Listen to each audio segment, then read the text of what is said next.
I'm not going to do that. Like, I had a thought. I was like, you know what? No, I'm going to do this on my own, and I'm going to figure this out on my own. Okay. Then I figured out that their whole entire belief system is a total lie. Okay. Like, everything from the very start of it. Total lie. And then I just, like, sat there, and it's like that veil being removed, you know what I mean? And it's and then you see everything, like, from a different perspective, and you're like, wow, I'm not where I'm supposed to be. Okay. And it was just, that was the Holy Spirit, and that's when I knew that, like, I was like, okay, I can't put my faith in this anymore. I'd rather our government actually put money into the American people rather than, like the border hoppers or foreign wars. Right. You know what I mean? It's like that. What good does that do for us? You know what I mean? And do you think there's any time that America should be involved in foreign wars, like ever, or do you think we should just literally keep to ourselves all the time? I mean, shoot, if it's affecting us, get involved. You know, Okay. And it's like, in some cases, it does. I went to their elders and I asked them, like, what is this? And they're like, okay, well, you go on jw.org. They kind of just trap you in, like, they keep you falling in line. Like, it's like one-centered thing. Yes. You know, and it's like, if you try to break out of that, you're doing something wrong. Right. If you want a question answered, you have to go to their library. You have to go to their website. You can't reach out into anything else. Because then you might find the truth.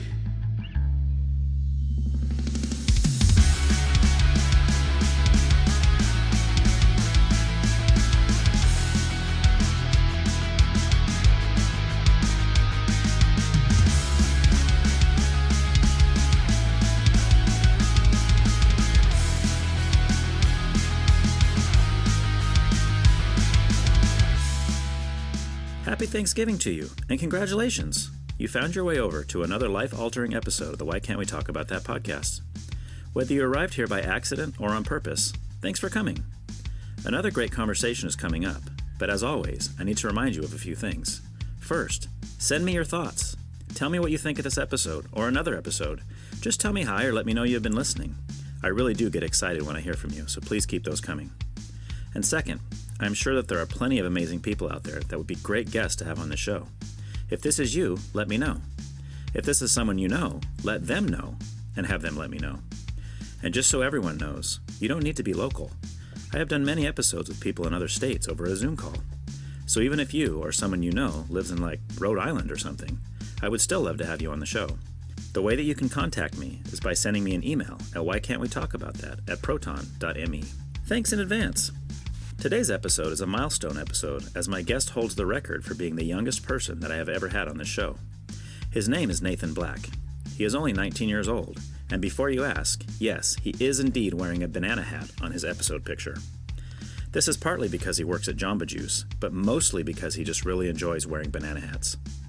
Nathan is friends with some of my kids, but I personally hardly knew anything about him before we recorded this episode. I now know that he has great taste in music, and that he really enjoys wearing banana hats. Even though he's only 19, he has already had some pretty crazy life experiences. I hope that you appreciate hearing about them. Enjoy the conversation. Yeah, I don't know if you ever heard. I don't know if you ever listened to Jim Gaffigan, the stand-up comedian.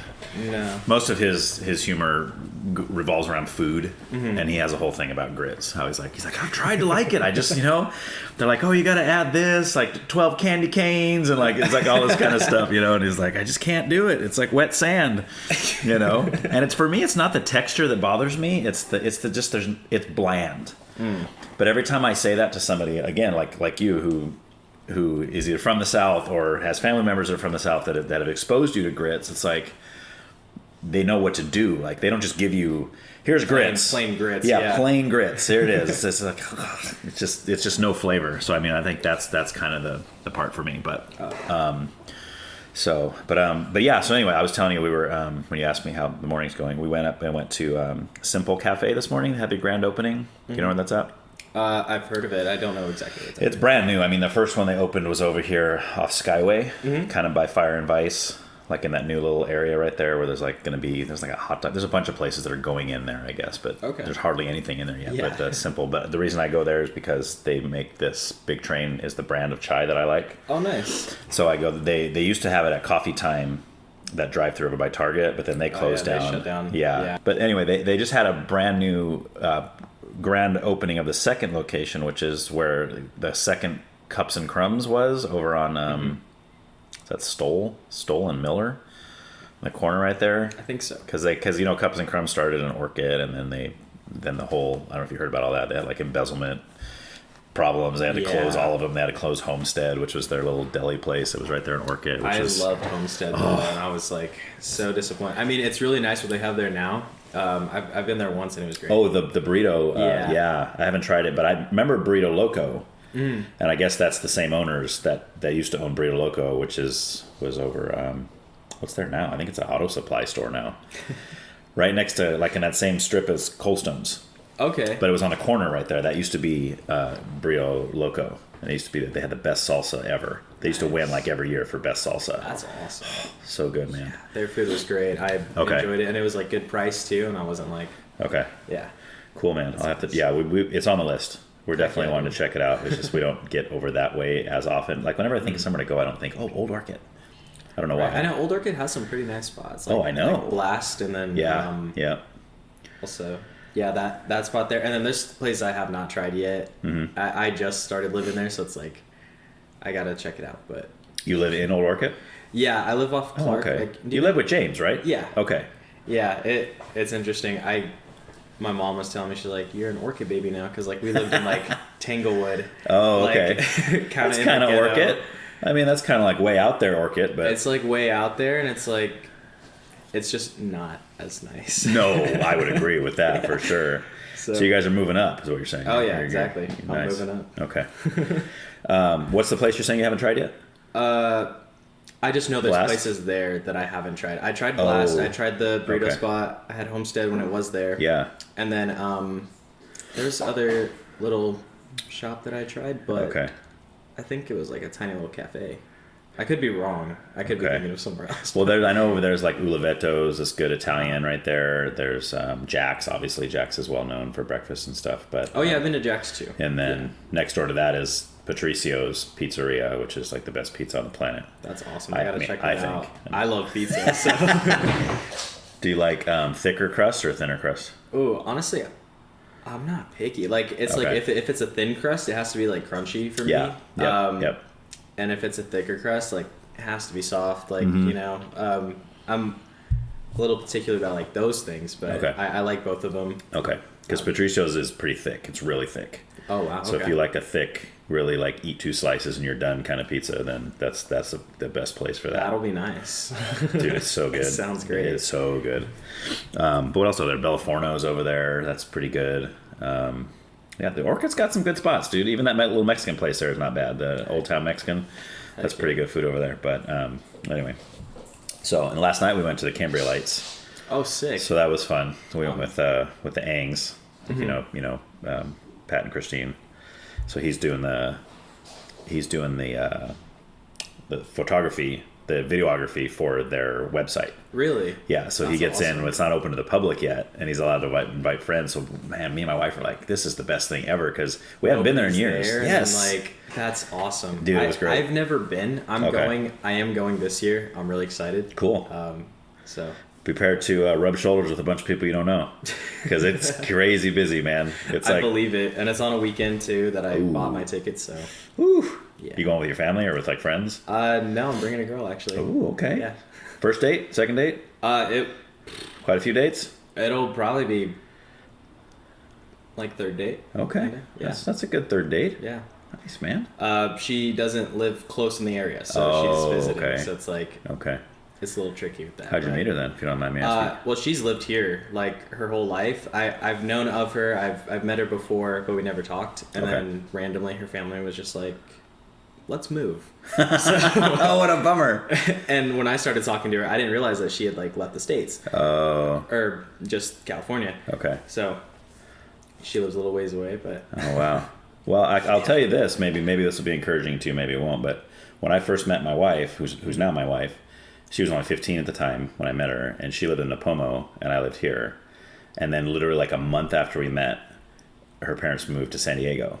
Dang. And we were done. Wow. We were like, we're not going to do the long distance. We're cutting it off. It's over or whatever. And then here we are married with 4 kids later. So that's crazy. You never know, man. It's interesting how God, like, you know, I guess kind of orchestrates things. Yeah, exactly. That's great though. That's awesome. Yeah. You never know, man, how it's going to work out. I think it'll be manageable for me because like, you know, I'm an adult, so I feel like it's going to be easier to like, you know, be able to see each other more often, and it's not like, yeah, you know. Is she like far away? Like take a plane ride far away, or? Yeah, she's like Arkansas far. Ooh, dang, that's really far. Yeah. Does she want to live here though eventually? Like, does she like it here better?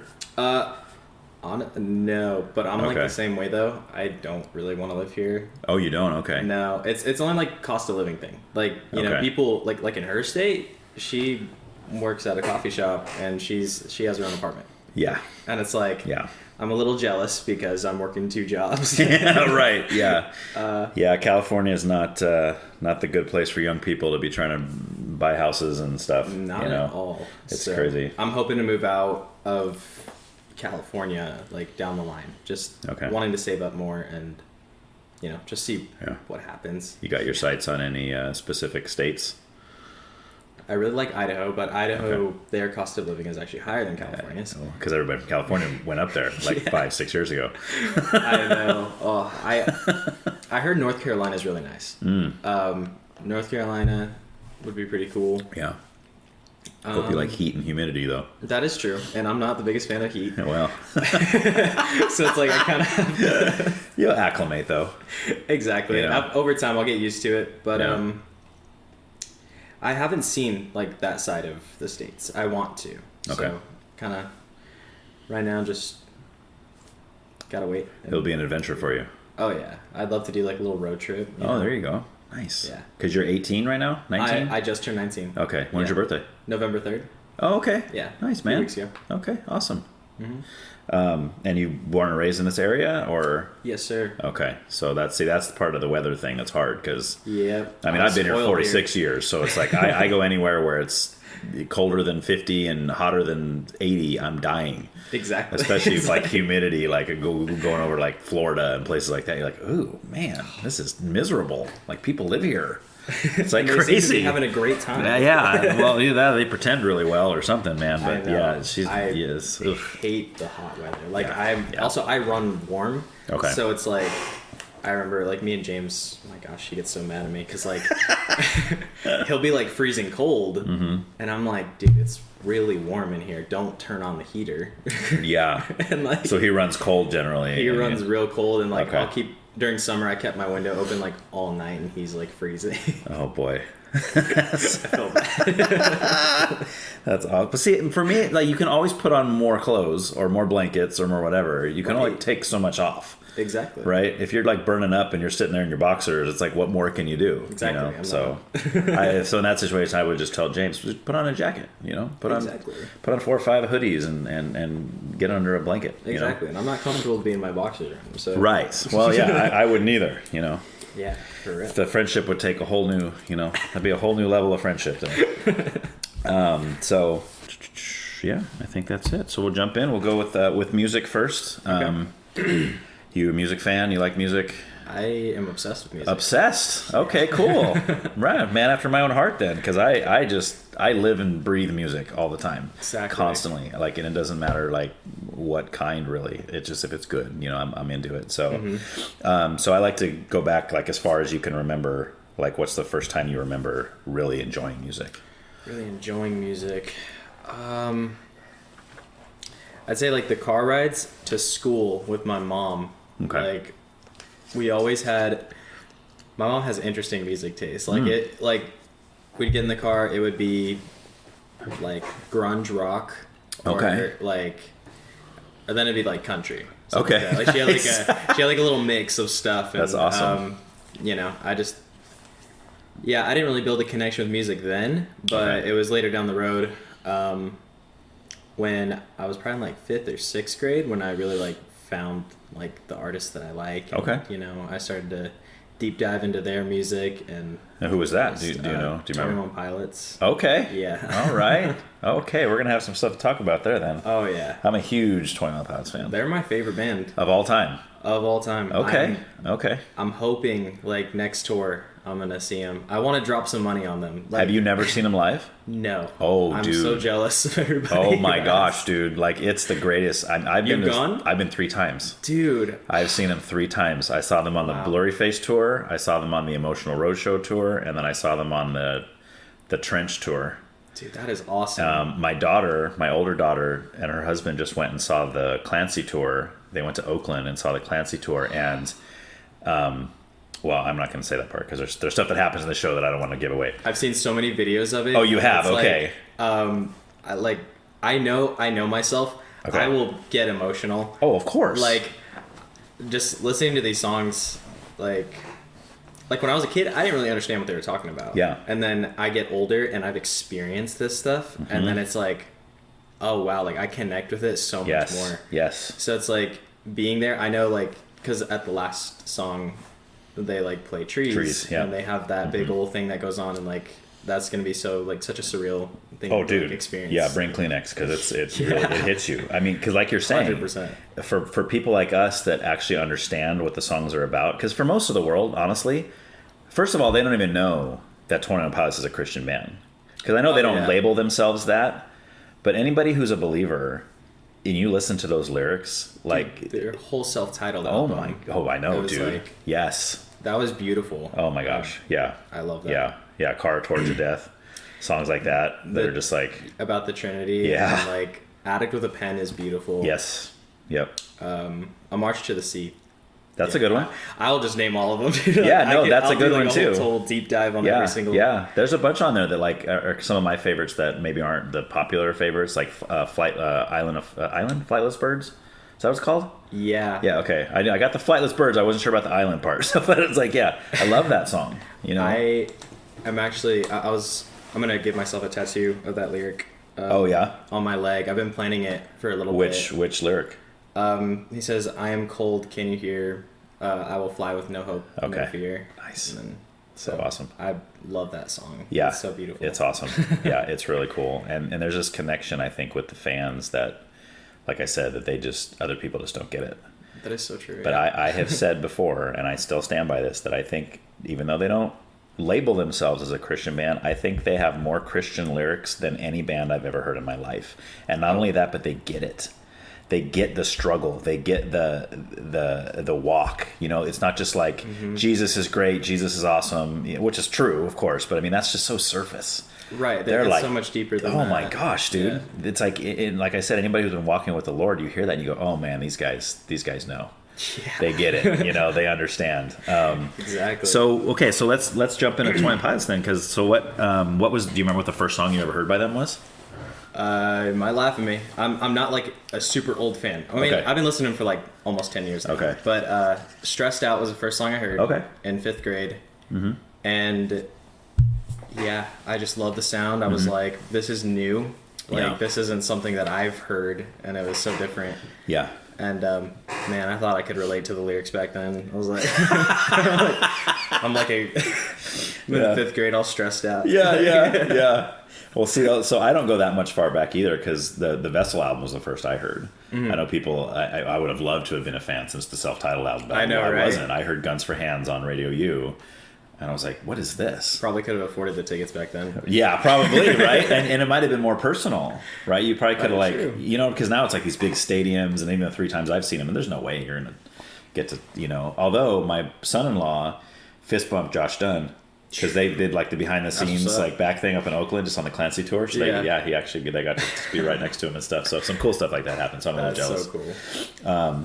Yeah. So Stressed Out. I mean, yeah, people might kind of knock Blurry Face just because, like, oh, that's when they got big, and that's, oh, now you're a fan. It's like, I mean, but come on, it's hands down. Oh, that one of album their- is it's- great. Yes. There's so many good songs on there that I Yeah. like really connect with, and it's different listening to them now, of course, but yeah, I love that album. Yeah. What makes it different listening to him now? Just Yeah, I think, like I said, just being able to understand it. Like, okay. I like a lot of the stuff that they do talk about in there is a bit deeper, I think the Vessel album is way deeper than that one, but It like, is. Yes. yeah, it's pretty intense. But it's like, it's interesting because each one of their albums kind of enters like a new phase, I guess. And I don't know if you've gotten into like their like story. I've really tried, man, and I get little nuggets here and there, but I'm not very smart when it comes to like poetic stuff. So to say that I understand all of it would be a lie, but I understand enough that I get chills with certain songs. So yeah, it's crazy. Like their whole thing, like they've created in their story they've created like a cult kinda, and where I think they call it Dima.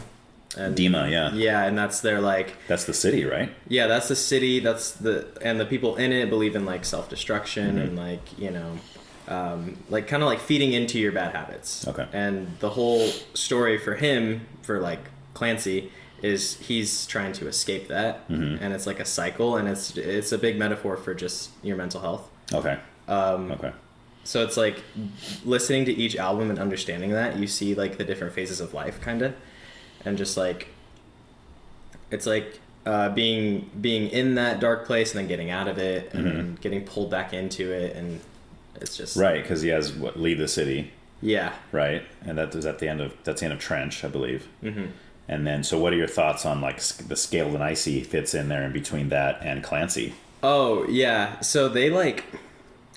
I didn't fully believe it at first. Okay. Because I was like, okay, they switched up their sound. Yeah. Like really hard. Yes. Switch up. Yes. Not that it was bad, but it was so different coming off a Trench. You're like, what is this? It like, was so different. It's like very like because Trench, it's like very dark themed, and then it's like, what is this? Right. Right. It's like all poppy and happy. Sounds like a 70s song or something, Yeah. I thought 2020 just like really changed him or something. I was like, right. Yeah. I was like, okay. The COVID lockdowns, Yeah, but I didn't believe him at first until I watched the music videos during that album because I didn't really listen to it. Okay. And how that fits into their story is like Dima in the end of Trench like captured them and forced them to play their propaganda music. Yes.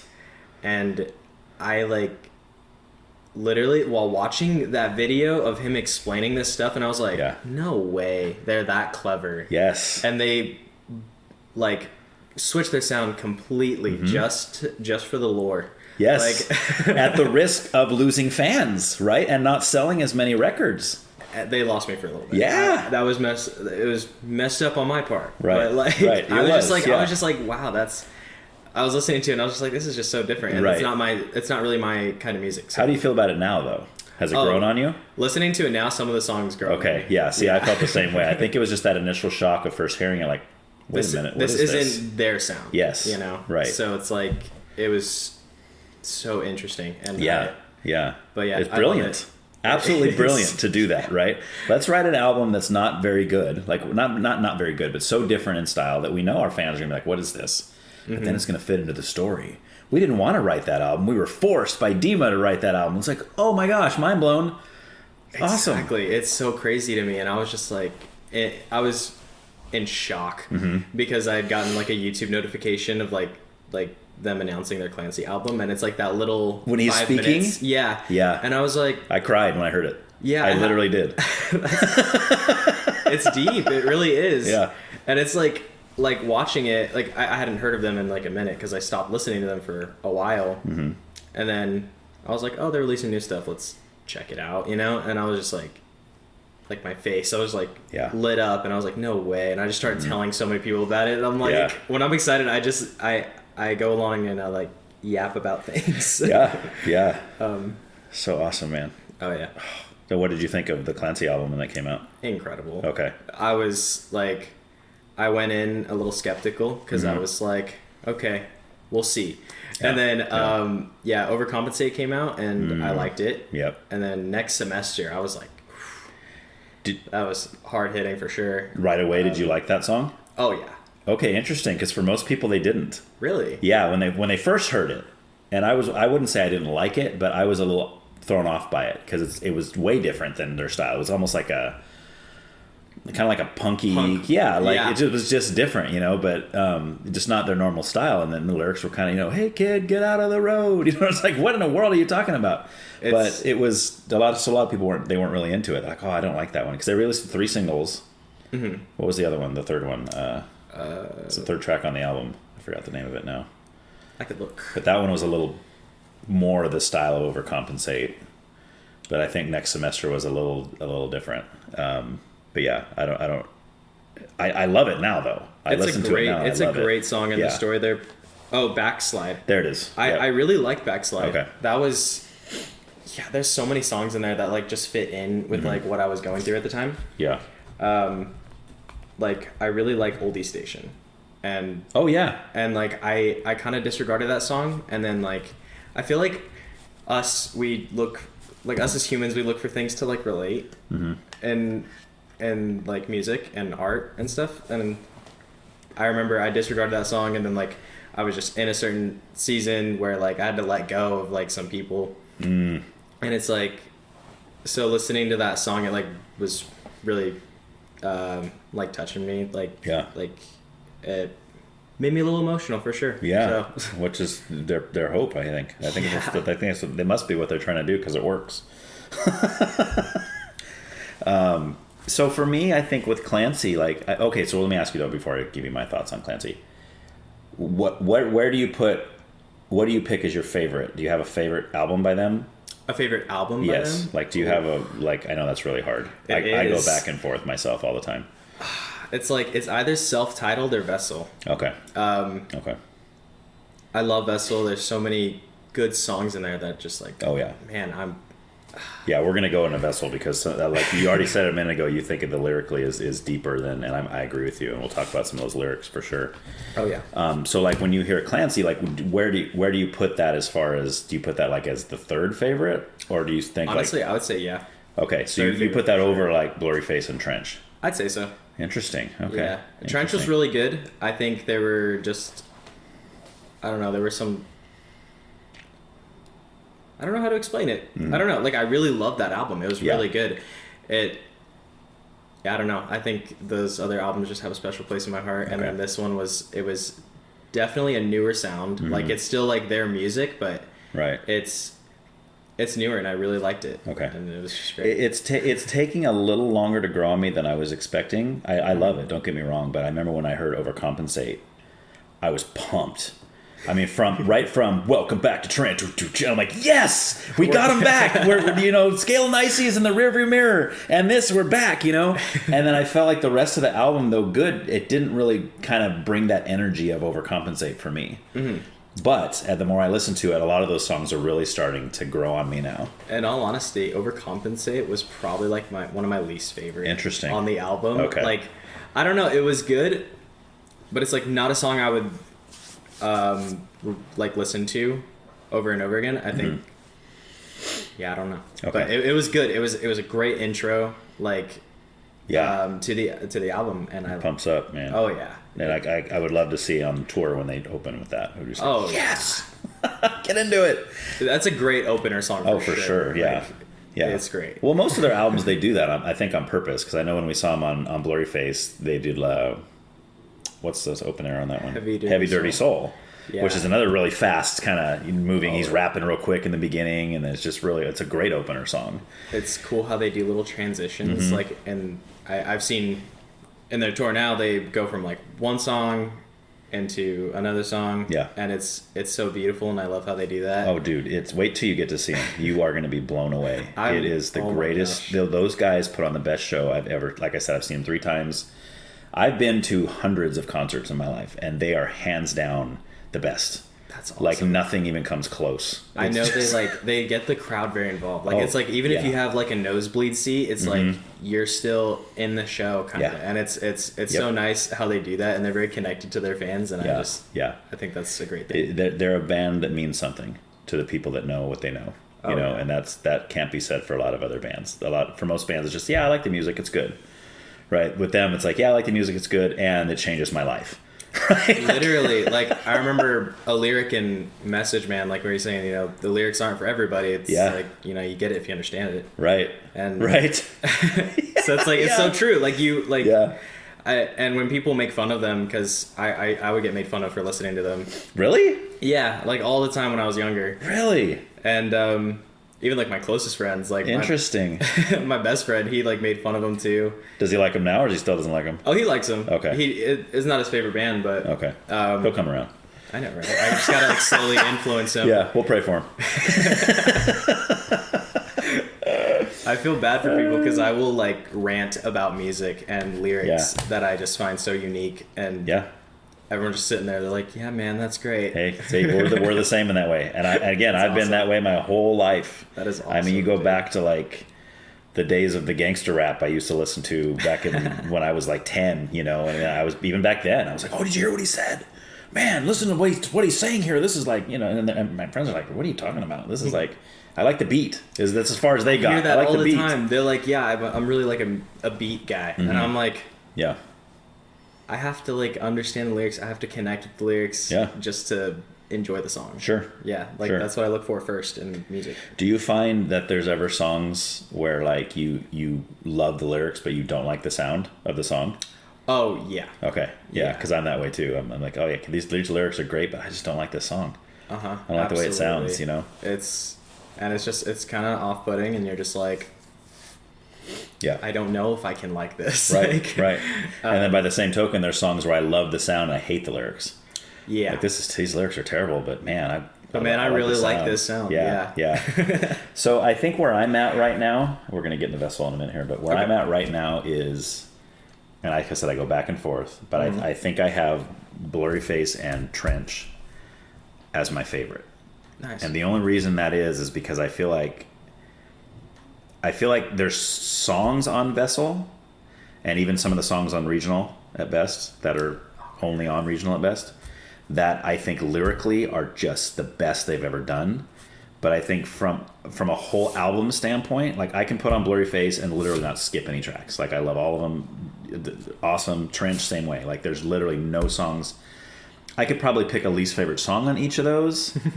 But, you know, like... Each one is enjoyable. Yeah, like Smithereens, not my favorite on Trench. That's probably is that on... Smithereens? No. Yeah, it's on Trench. That's on Trench. Okay, so that one, and then what's the one on Blurry Face that I don't love it, but it's okay, right? Like, there's certain songs like that, but I feel like as a whole, it's like, I'll just listen to the whole thing. Mm-hmm.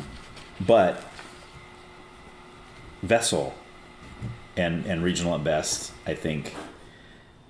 Regional at Best has a song called Forest. Oh my gosh, dude, it's so cool. Somebody talking about like the albums that nobody knows about. Yeah. Like, so what do you think about? I have my own. Again, I'm not very good at this, but I have my own thoughts on what that song is about. Do you have any thoughts on what that song is about? It's been a while for me. Yeah.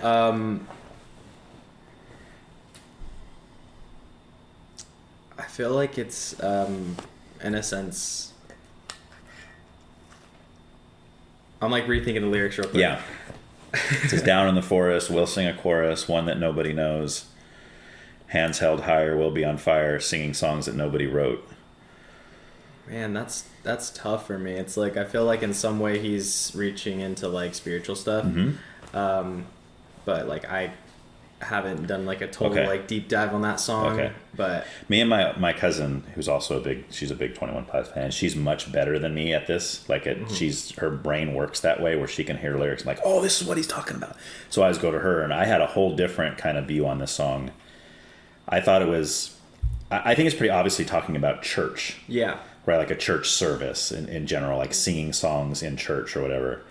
And I kind of had more of a positive spin on it, like, oh, he's talking about how everybody's gathering together and it's a good thing and it's everybody's, you know.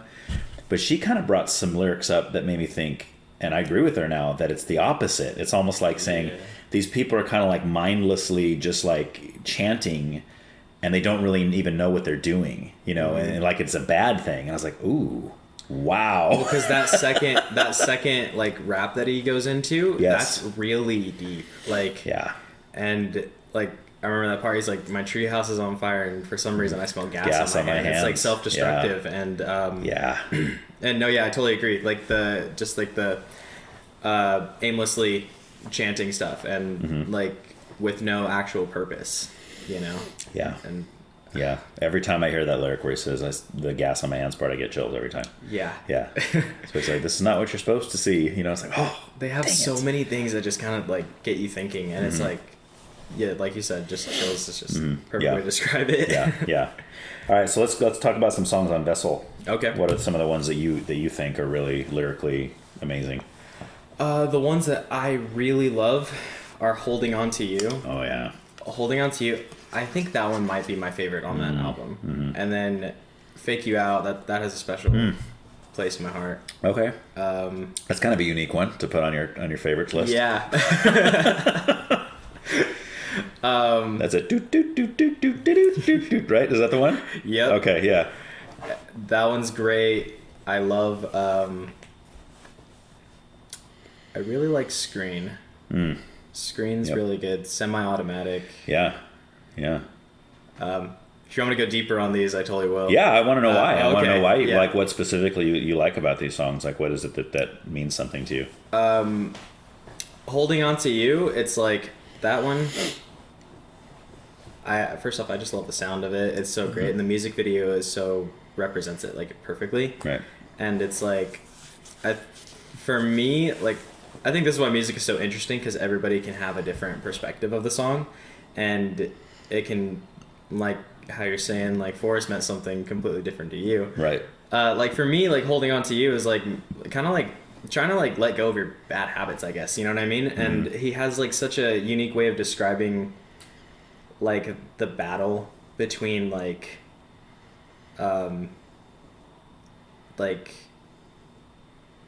not letting your head take over, I guess, like not letting your bad thoughts win. Right. You know, and it's like you need to take control of your thoughts. Like take your thoughts captive. Yeah. And you'll be able to have a grasp on like life itself and you know where you're going. Which that seems like a theme for that whole album. Is the mental struggle of the Christian walk, you know? 100%. And then like that, I just love that part when like it switches melody and it goes into the piano and he says, "Entertain my faith." Yeah. And it's like, gosh, I would like cry listening to that. Yeah. Like it's. So here's what's funny. I'm with you. I love that. I love that switch, and I love that lyric, "Entertain my faith." I hate how they go into the lean with it, rock with it part. I know. I feel like it throws the song totally out of whack, and it's like, what? First of all, it's not even their song, that part. That's like someone else's song. I don't remember who it is now. I didn't even know that. Oh yeah, that's from another song. I need to lean look that with up. it, rock with it, we can stop with it, whatever, you know. Maybe there's a reason why they did that, because I'm sure there's a reason. Yeah. If you'd like, I'd also like to touch on another song, but from a different album. Yeah. Hey, this is your show, man. You touch on whatever you want. We got 3 hours to just talk, so very open. Yeah, dude. Go for it. But I mean, like, I feel like everything with their lyrics, it always has a purpose, which is what I think is so special about it, because they really care about it, you know? And it shows. Yeah. And, it's a craft. It's not just, hey, we need to make some money, let's throw some songs together. yeah, exactly. Like, that guy is he's a genius with what he's doing. It's so impressive. Like I write music too, and like Oh, really? Yeah. Okay.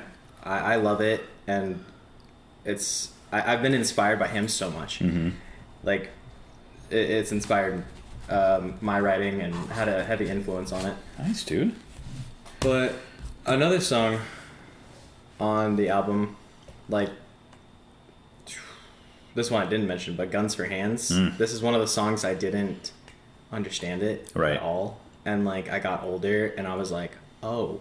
like I listened to it and I was like, wait a minute. Yeah. And I was like, okay.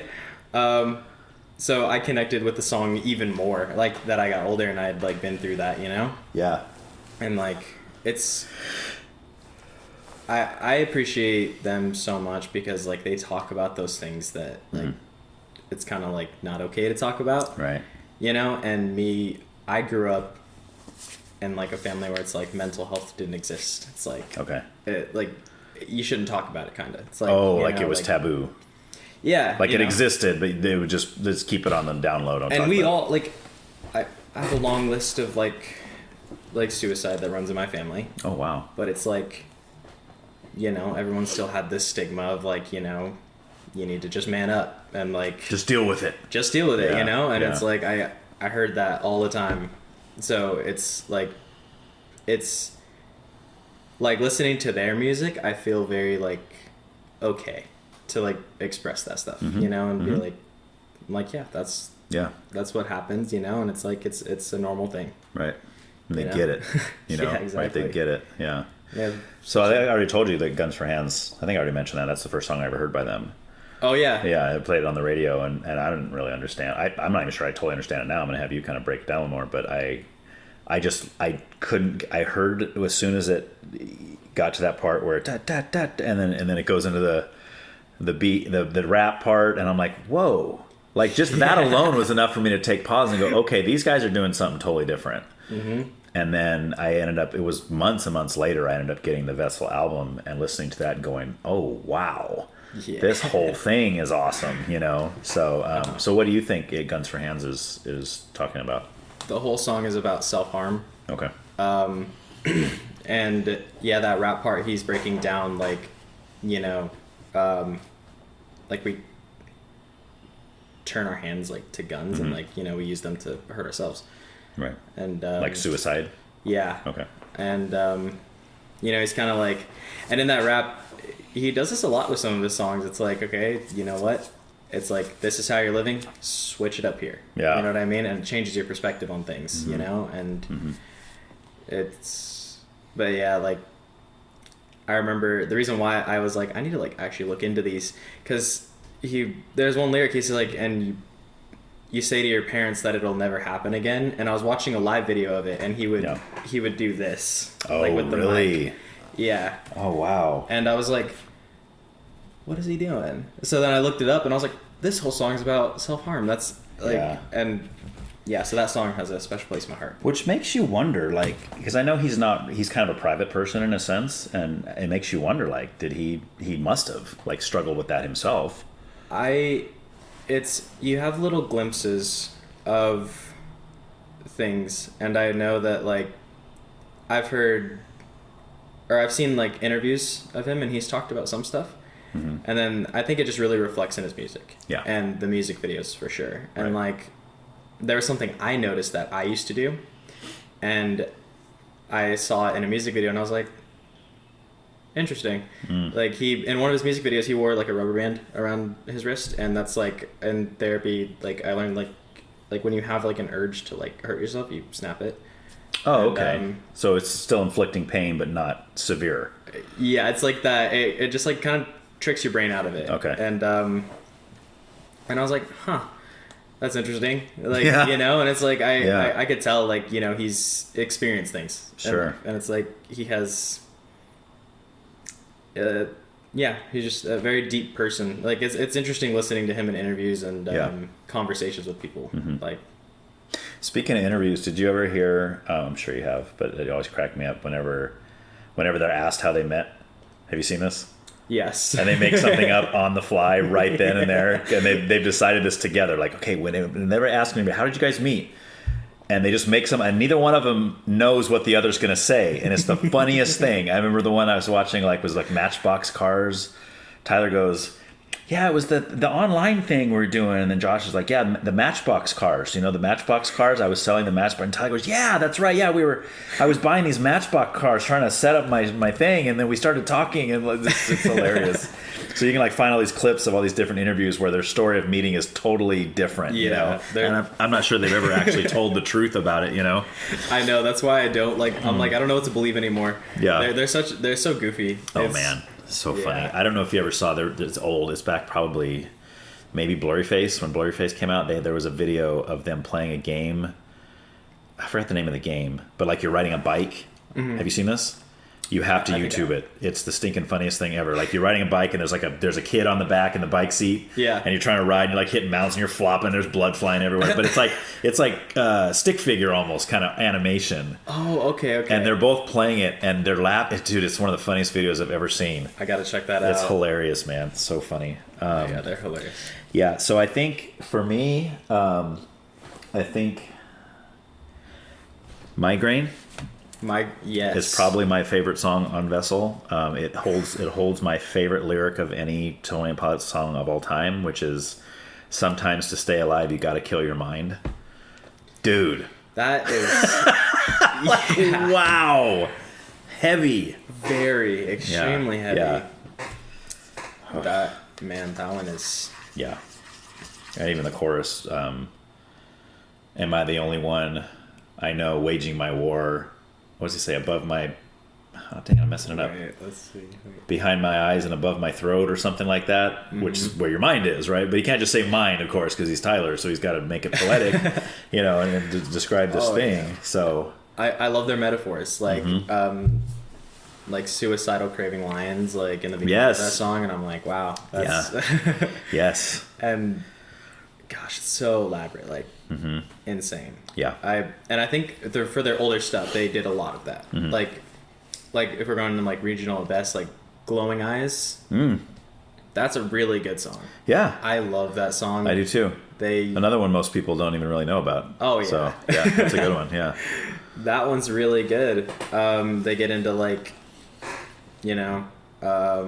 it's like following, like trying to please people, and it's like not being yourself, like you're being fake. It's a persona, and right. It's like breaking out of that and feeling free. Yeah. That was such a good song. Yeah. Kitchen Sink too. Oh, that's another good one. Yeah. That's another good one. Or his brother's in that one. One of his brothers is in that one. Have you ever heard his younger brother's music? What's he go by? Dang it, I don't even know. I'm drawing a blank on even what. Oh, did you ever hear that one? Ned's Cozy Fireplace. Did you see when they did this? Was that like a live thing? Well, they did it. I forget. It was like 2023. They did a thing where it was just I think it ran for like 10 hours straight on YouTube, and it was just a picture of, a living room, and Ned, the little Ned guy. Yeah. He's just kind of walking around. I sit on the couch, and there's a fireplace crackling, and he walks by, and it's playing that, right? But there's also a loop playing where there's like 20 songs from 21 Pilots that are instrumentals, but like really cool instrumentals, like almost like electronic-y kind of instrumentals, really cool. So anyway, that's kind of cool. That's awesome. But I'm glad I started talking about that because I just saw that, because now I remember his name's J. Joseph. Oh, okay. Have you ever heard that? I haven't. I'll have to check it out. He's got an EP out. It's awesome. pretty decent. I mean, it's not 21 Pilots by any means, but he kind of raps, and you can hear the similarities in their voices a little bit. But but anyway, yeah. I'll look into it. Yeah, check it out. J. Joseph. And Kitchen Sink is I agree. That's the song that he's on? No, that's another brother. Oh, okay. Gotcha. Yeah. Because I know he's mentioned his brother in like a couple of the songs. Yeah. I didn't know. Yeah. He's my brother. He likes when I rap fast. Is that Kitchen Sink or is that a different Lane song? Boy. Lane Boy. Yeah. So, yeah. I don't know which brother he's talking about there. I know, right? but yeah, there's one of his brothers is in Kitchen Sink, but it's not Jay. I think it's his older brother that's in that one. Okay. And I don't think his older brother does anything musically. And he talked about that song like before he performed it, and he was saying, he's like, I will never tell you guys what the Kitchen Sink represents to me. Interesting. He was saying, he's like, I think that we find our purpose in like the littlest of things, and he's like, we have an experience of something that is just for us, and and then that's our turning point, and puts us in the right direction of where we're supposed to go and all that. And he's like, so Kitchen Sink was like one of those experiences for me, and he's like, so when I mean that literally, like you're never gonna get it, because it's special to me and not to you. Well, I feel like that's what they do anyway, though, and I know I've talked about this lots of times on here with lots of different artists that they do this. I understand from the artist's perspective. That they don't want to just be upfront and obvious and be like, oh, here's what all my songs are about. Here's exactly what I meant by this lyric, and here's all this, right? I get it. They want to be mystical. They want to be kind of have some mystery there and stuff. But for the fans, me and you can go back and forth and talk about, oh, we think they're meaning this and this song and this, and that's fun and stuff. But I want to know, really, what he meant when he wrote it. What was on your heart when you wrote that? What did you mean by that lyric? Like, what was going on in your life? What made you write it? What did you mean by it? I love that kind of thing, but it's very, they're very elusive when it comes to that kind of thing. So let's fast forward a little bit to Paladin Strait. Okay, the end of Clancy. So they released all the videos. There's a video for every song on that album. right? Yeah. They released them all at some point. That's They did impressive. not release Paladin Straight until like a month or two later, or however long it was. Okay, but we all heard the song because the song's on the album. Yeah. And remember how the song ends? You know, "Hello Clancy," and it's like just chills, right? Yeah. But you know, and of course that whole song is about the battle, and you're getting up. He's trying to get to Nico, and you get up there, and the whole thing. It's just like a big dramatic battle scene or whatever, and then the song just ends. And you're like, wait, what happened? So for me, I don't know if you felt this way or not. For me, I was like, oh, they haven't released the video yet, because when they release the video for Paladin Straight, they're going to add more to the story that goes beyond the song, and then we're going to see what actually happened. And then I watched the video, and I'm like, no, it just ends just like the song. Yep, it didn't. Yes. Yeah. And then a part of me to this day, I'm still holding on. I'm still holding on to this. I hope it's true.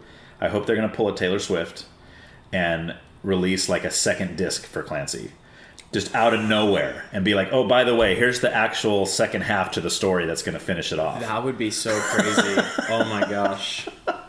Then they do like a tour part 2. Yeah, right? I mean, release all videos and stuff, because when that thing you were talking about where he read, like, oh, I'm going back into Trench, right? You know, the whole thing, where I'm going back and all this stuff. I'm like, oh, it's going to be epic, all this stuff.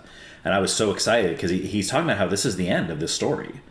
He said that Clancy's going to be the end of this particular story. Yes. That's what he said, right? Before the album came out. But then you get to the end, you're like, dude, this doesn't seem like the end. Wait, that doesn't make any sense, because that means that if it's representing like the battle of mental health, he lost. Right. Or did he?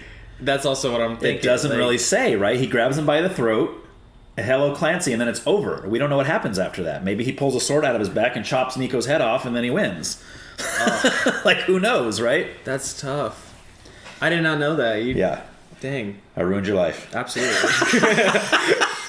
I was like, next album, it's gonna be probably the finisher. Yeah, I'm with you. I'm hoping that's the case. But the only way to do that and still make his statement of this being Clancy being the end would be to do a second disc to Clancy. Or he totally just could have been like lying to everybody. Yeah, or that.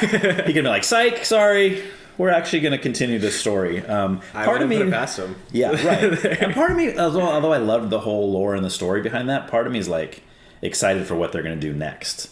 Are they going to start a whole new story arc and like start at the beginning and do this whole thing? Or are they going to be like, you know what, we're not going to do that anymore. We're just going to make music, and it's going to sound cool, and you're going to enjoy it, and that's it. You know? Yeah, I don't know. I've been so impressed just by how they formulated this whole thing, and you know, and yeah.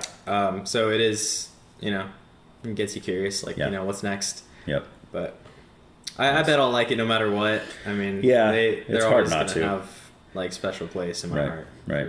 Yeah, there's a lot of artists like that for me that no matter what they write, I know it's going to be good. Oh, yeah.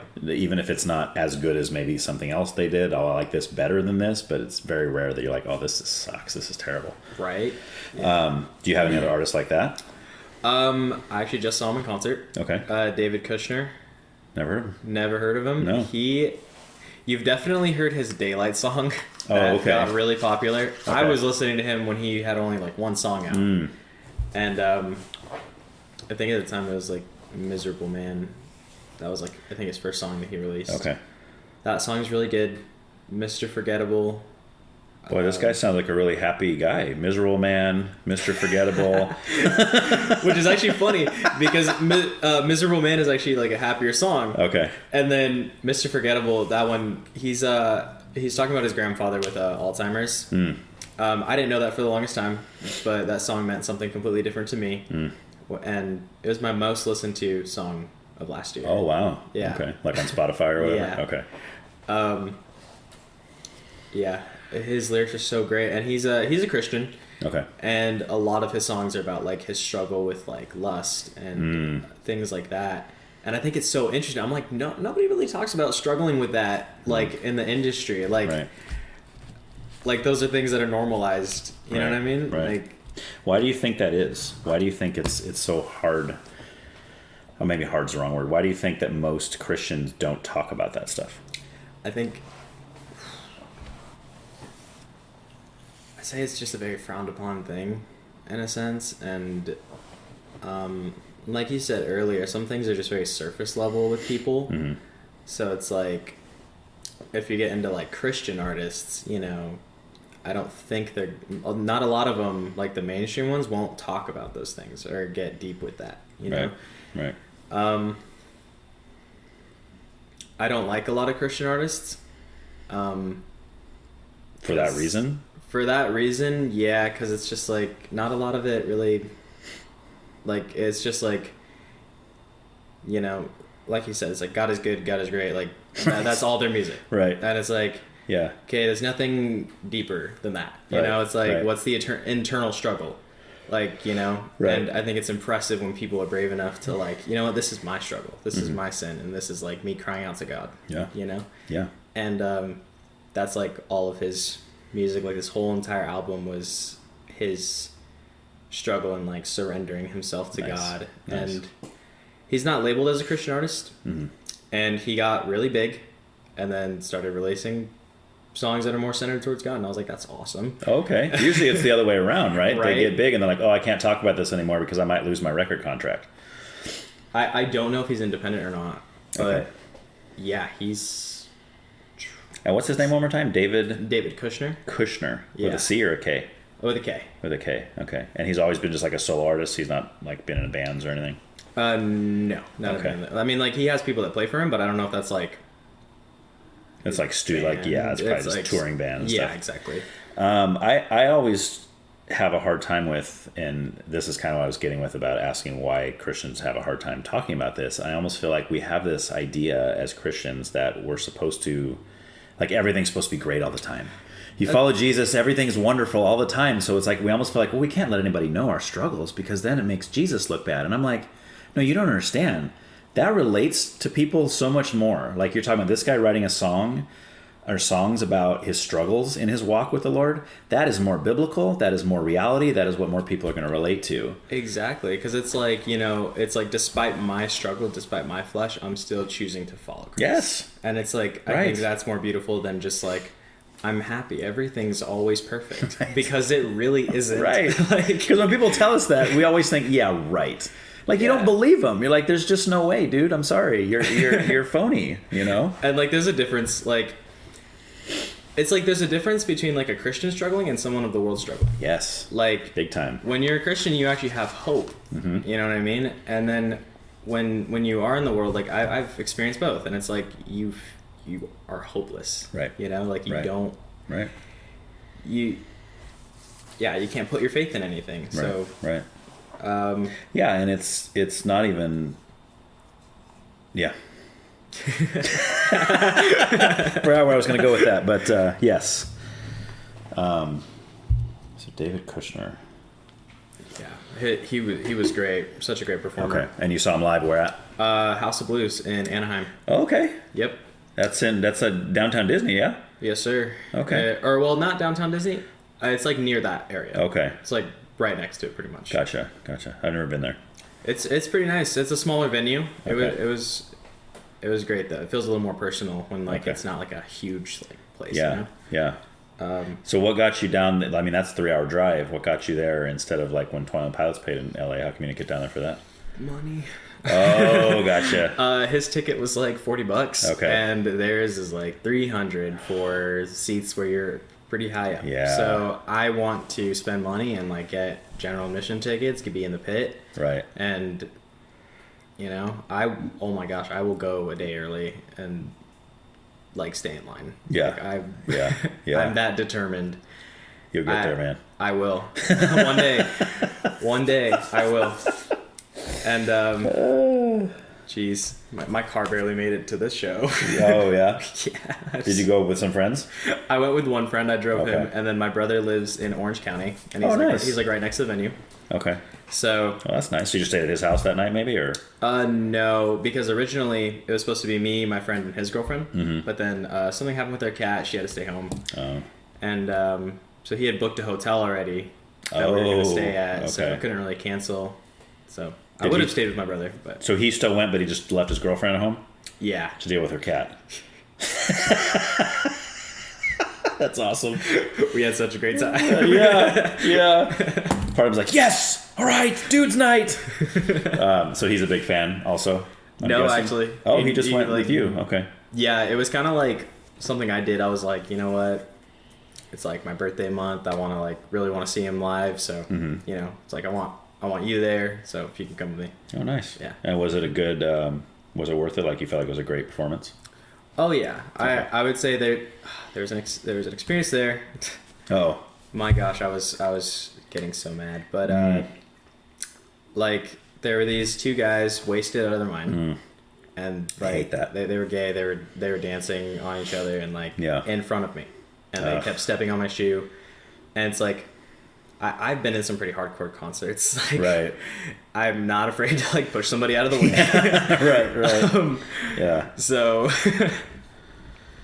I was like, and I told him, I was like, hey, you're taking up a lot of space here. You're bugging a lot of people. Like, Yeah. there's concert etiquette, you Yeah. know? Did you And say anything to him? I did. I told them that. Okay. And they were just like, whatever, man. And they kept doing what they were doing. I was like, I really want to get somebody and have Yeah. you guys kicked out because I'm tired of it. And did you or no?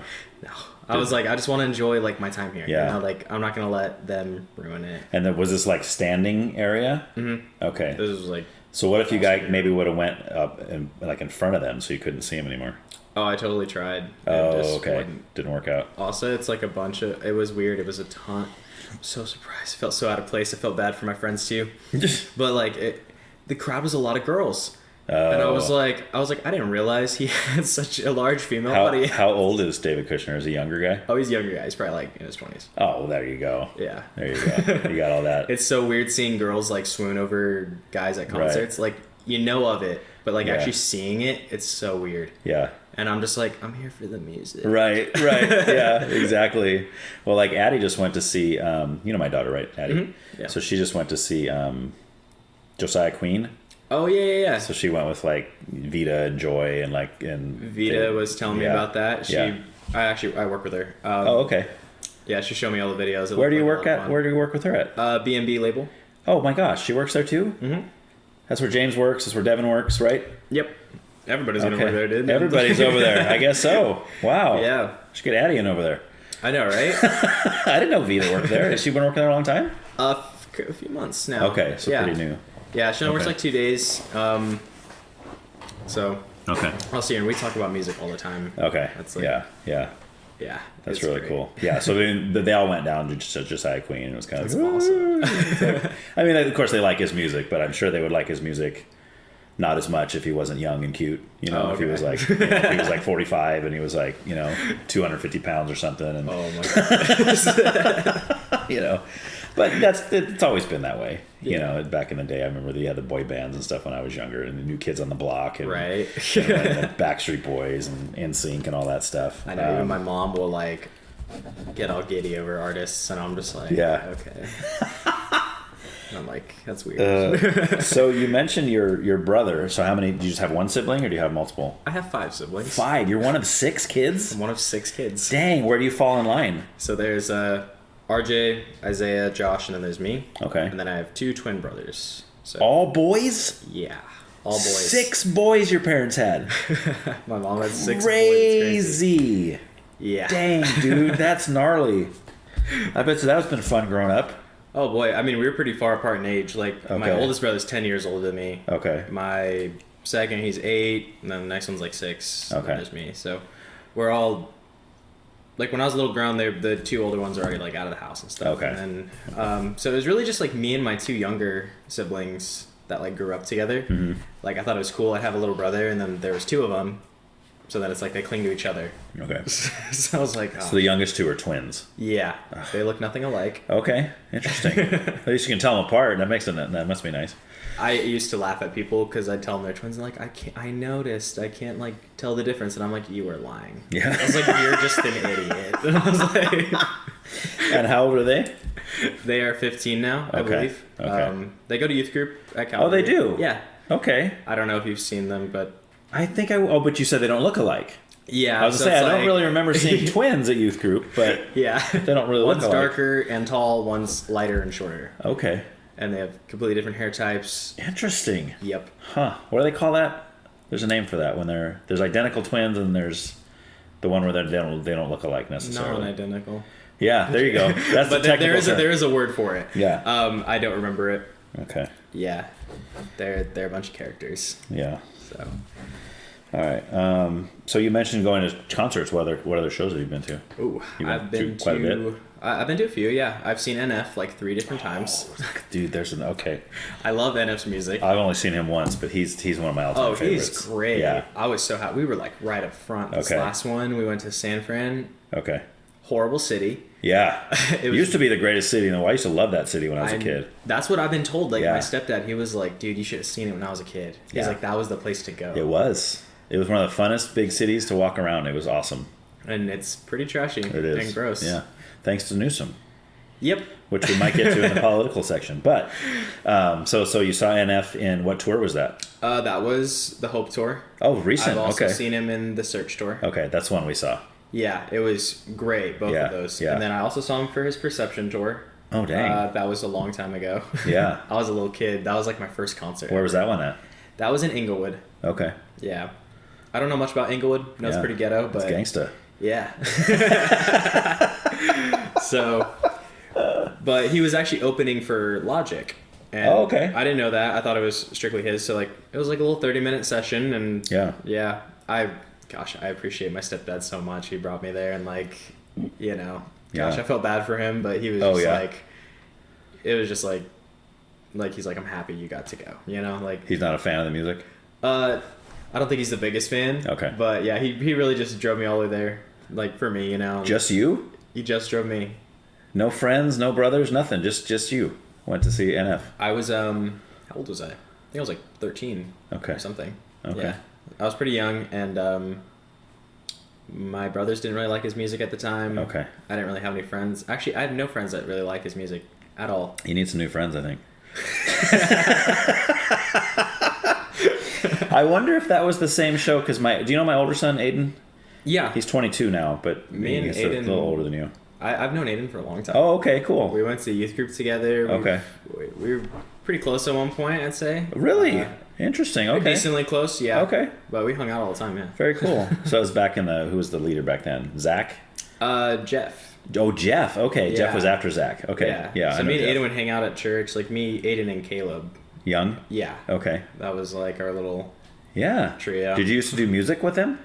I like joined a band and then it never, like we didn't go anywhere with it at all. Was it with him and Caleb? I don't think it was with Caleb. Oh, It was with okay. people I didn't know. Oh, gotcha. And then, Okay. Because um, Aiden and Caleb had a little band for a while called Unfinished. Oh yeah, I'd seen that and I thought Okay. that was like really interesting. Okay. I'd listened to some of their stuff that he had on Spotify for a while. And, Yeah. it was pretty good. I liked it. Oh, I wish he would write more, man. I really like what he does. I think it's a talent. Like those are It like is. some of the gifts that like God gives us. I think. And Yes. It's like it's important to take advantage of those things. Yeah, you for know? sure, man. And- Yeah. But I was wondering if that's Aiden. There was a show that he wanted me to take him to see NF, him and his friend Josh, and I think there's another kid that wanted to go too. And I was like, I don't know if I want to go down to like LA area for like a hip hop show. Like it's like I know NF is like Christian and he's probably fine, but I'm like, what kind of like fans are coming to this show like to see, especially if he's just opening up for somebody or whatever, or It was probably Logic know, then. maybe, if he was opening, then I think it was Logic because that was Okay. like the only time he did. I don't remember if he was an opener or not. It might not even be the same show. I'm just kind of wondering if it was around the same time frame. Because if you were 15, no, you were 12. How old were 12 you? or 13. So Aiden would have been around 15, 16 then. Okay. Yeah, I'm just curious if that was the same or not. But yeah, Aiden's huge. Like that it's because of, and I think he would even say this. So, son, if you hear this, I'm getting this wrong. I'm sorry. But I think he would say that he listened to NF is what made him want to create music himself. So he That's credits awesome. NF with, even though a lot of Aiden stuff, he does have some rap stuff, but most of it is not. But yeah, just NF's story and style of the way that he made music. So Aiden actually went with me when we saw him play in the Search tour. That is That awesome. was important. And he's a great performer. Yeah. Like he really knows how to get the crowd just like Yeah. up and Oh yeah. you know, Yeah. I think that's really important. Like there's been some shows where it's like not really enjoyable only because the crowd's like not as involved with it, you know? But yeah, his music, he was my favorite artist for the longest time. Okay. He's definitely up there. Okay. Favorite album? Favorite album? Yeah. Let's see if you get this one right. To me, there's only one answer to this question. But I think, man, I really liked. Not gonna lie, I think the Yeah. Search was just up there. Like Therapy Session and then the Search. okay. Like The Search is hands down my favorite album by him. Yeah, I don't there's- think any of the other ones even come close. Those songs, dude, he's really deep. Oh, like, dude. Oh my gosh. Yeah. I'm like tripping out whenever I listen to his music. He's like Hate Myself on... Yeah, on The Search. That was... Yeah. Man. Yeah, it's heavy. That song, dude. He played it live and I was just like, I'm like bawling my eyes out. Oh yeah, dude. Yeah. There's so many on that album. I mean, there's songs on every album that get you emotionally because he's real music, right? That's his whole tagline. Yeah. But he's just real. He's just, this is what my life is like. Straight up, and it's like, here it is. Yeah. And even those intro songs that he has on the first, Mansion and then Therapy and Perception, where was it intro 1, 2, and 3, but it's like this whole it's the struggle right between this you and this you and this like mental thing and the that was huge. I think dude, that little like parallel that he did, it was really interesting. Yeah. I love that. Yeah. And what's the one where he's digging the grave for the other one? Is that intro 2 or 3? I think that one's 2. Okay. He didn't make a video for 3. Okay. I was a little disappointed. I was like, yeah. But he did make 3. But like him talking to like the different parts of himself. Yes. And it's like the scared part of himself, yes. the cocky part, and it's like, it's so awesome. Yeah, it's great. And for him to do that in that way, or like, what was the other? Oh man, Nate. Oh. When you hear the song Nate on The Search, where he's talking to the younger him, dude, I get chills every time. He's like, some things are going to happen that you can't even imagine. Like, you're going to drop this album, call it Mansion, and then he's going through this whole thing, and then at the end of all that, he says, or something, say, now you're finally making all the money or whatever. He goes, and the funny thing is, none of this will make you happy. Yeah. And that gets me every time because I'm like, boom, there it is.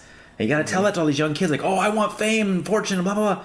Look at all these people in Hollywood. They have all that. You know what they're doing? Happy. No, they're committing suicide. They're on drugs. They're doing all this stuff. Why? Because they're not filling that void. You know, with what was really truly going to make them happy. Exactly, which is Christ. Like, yes. I think that's like the biggest thing. It's like you could have everything in this world, but it's like if you're not connected to God, if you don't have your own relationship, nothing. Will satisfy you. Right. I mean, right. And I think his song "Wake Up," that one really touches on like both sides of the spectrum. Like you have like poor, unsatisfied. You have rich, unsatisfied. Right. And it's like, gosh, that song is. That's funny you mentioned that song. That was the first song that got me into him. Same. So we heard what's the one on Mansion that was on the Christian radio? What's the name of it? Oh, these hands are tired. I'll keep on. There you go. So that one they played, and I remember me and Aiden heard it on the radio. I was like, oh, this is pretty cool. We never heard this guy. Who's this? NF? Or like, is it or is it NF? Like, how do you pronounce it? You know, and we're like, this is pretty cool, right? So much. Right? It's like, what a weird rap name, you know? It's like, let's just do my initials, NF. Okay. But we were over at the Parable in San Luis. San Luis? No, AG. Okay. And they had the Mansion CD for like $4.99. You're like, yeah. Okay. We're like, we've heard this one song. The one song is pretty cool. Let's give it a shot. And we popped it in, and it goes an intro, and then Mansion right after that. And me and Aiden are like, oh my gosh, dude, this is like. And then when it got to Wake Up, I was floored. I was like, dude, this guy gets it. Yeah. This guy understands life. You know what I mean? And I was like, wow. Mansion is just hard hitting. Yeah. Like, I understand it. It's great. Yeah. And everybody rags on Motivate for like the lyrics because the lyrics are kind of cheesy. But dude, that is one of the biggest pump up songs I've ever heard in my life. Like that will get me. It's so funny because even on tour, like when I was there for the Hope tour, he's like, all right, what's my worst song? Yeah, and I know I've seen that. I've heard him say that. They'd be like, motivate or turn the music up, and someone said Story, and he was like. Someone actually posted that. Went oh viral. My gosh! I hope they kicked him out of there. I hope you don't want that guy at your show. I know. He was like everyone's all listening to stuff, and he's like, "Hold up, yeah, did you just say Story? Story is epic, dude." He's like, "Story's awesome, you dummy." Yeah, that's so cool. He's such a funny guy. Yeah. I'd love to meet him. Like, oh yeah, those artists. Like, I'd love to have like a legit conversation with them. Like, yes. Because they seem great. like they would do that. Like he'd be the kind of guy you could just hang out and talk to. Yeah, you know, you can. It'd be cool to just dissect the brain, I guess. You know, and like understand them. It's right. Yeah, for sure. Did you? I know you've seen the video for Story. Yes, dude, that was so cinematic. Like, man, dude, just epic. I mean, because I heard the song first because we got that. What was that name of that little EP thing? Clouds. Clouds, yeah. So we got that, and I heard Story, and I was like, oh my gosh, dude, the lyrics of this are insane. And I was kind of listening, and then I watched, yes! And I'm like, oh, yeah. Wow. You know, because for some reason when I heard the song, I wasn't picturing, even though when you listen, he is saying she. But for some reason when I first heard it, I wasn't picturing a girl in that role. And then when I saw the video, I was like, oh, it's a young girl, and she's going to the store, and she's doing, it's like, dude, and the moment that the guys come in and then it starts to build, you know, because that's what he's good at too, that kind of orchestral sound that builds and just... It's so powerful, and it, like, you know, music, you can just, like, feel it. Dude. Gosh, dude. So awesome. There's, he's really great. There's another artist that, like, I don't really like her as a person, but she has some songs, like, I was listening to him yesterday, like, on my way back from LA. Mm-hmm. Billie Eilish. Oh. Like, Yes. Wow. Yes. I will listen to a song that, like, I purposefully did not listen to it for a few months. Okay. Because I was like, if I listen to this, it's just gonna get me down. Yeah. Yeah. Which one is it? I wonder if it's her new album, The Greatest. Okay. That song, I was like, dude. The song called The Greatest? It's called The Greatest. Oh, I haven't heard that one. You need to check it out. It's great. I will. It's super emotional, and I love how a lot of her music, it's like very like somber at first. Yes. And then it builds up into like this really like, it's kind of chaotic in a sense. Like it's like, you know, she's singing loud, the music gets louder, there's screams like in the background of her songs. And it's like, it just shows the intensity of like what she's saying. Yeah. But yeah. That's cool. Yeah. Yeah, I'm with you on her. I obviously disagree with her on a lot of stuff. Pretty much everything. Yeah. But to deny her talent would be idiotic. Oh, her voice is incredible. Voice is incredible, and I know her brother does a lot of the writing with her and stuff, which is cool. I mean, but the songs they're writing are just... The song, you know, it's ironic, and not ironic, kind of funny, like haha, this guy's what a weenie. But the song that like really gets me is the song she did for the Barbie movie.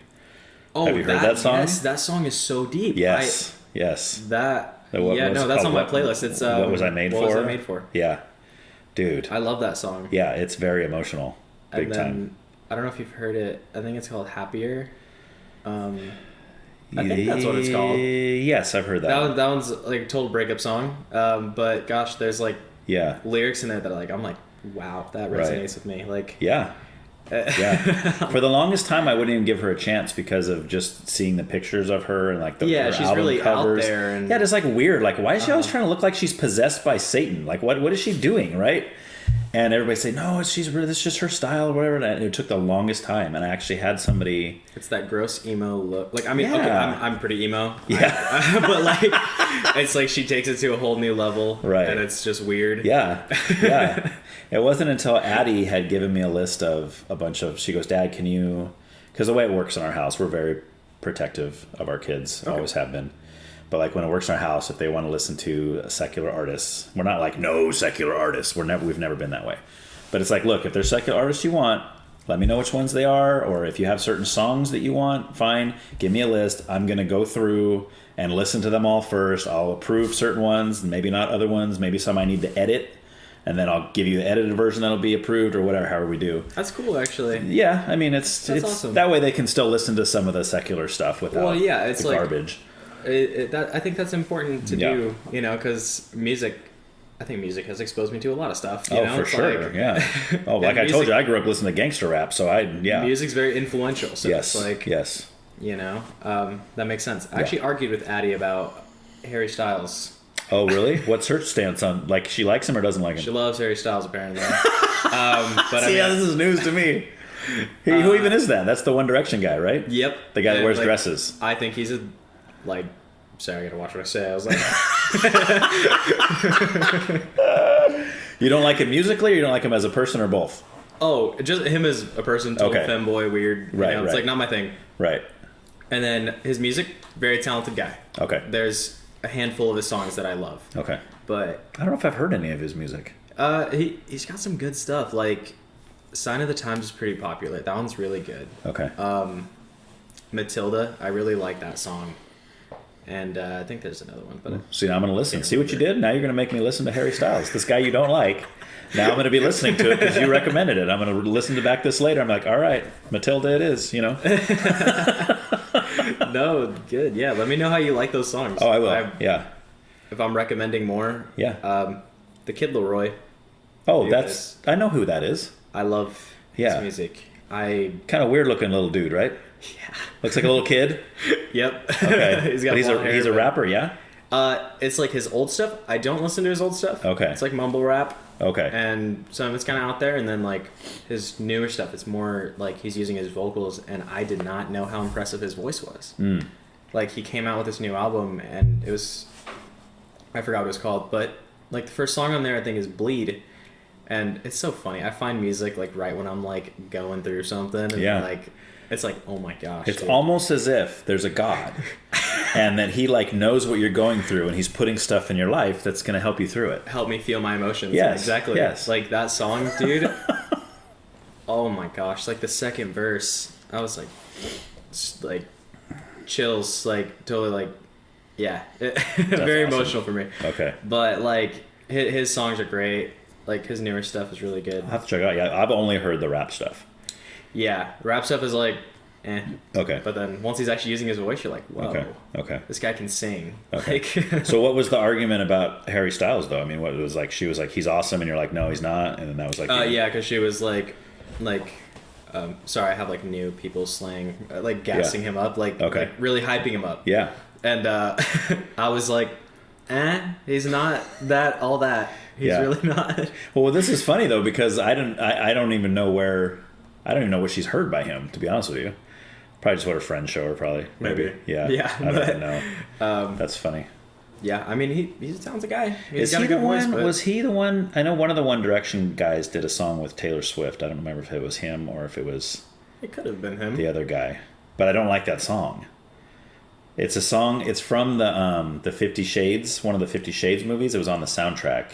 Because I am a big Taylor Swift fan. I'll put that out there. I'm not. Okay.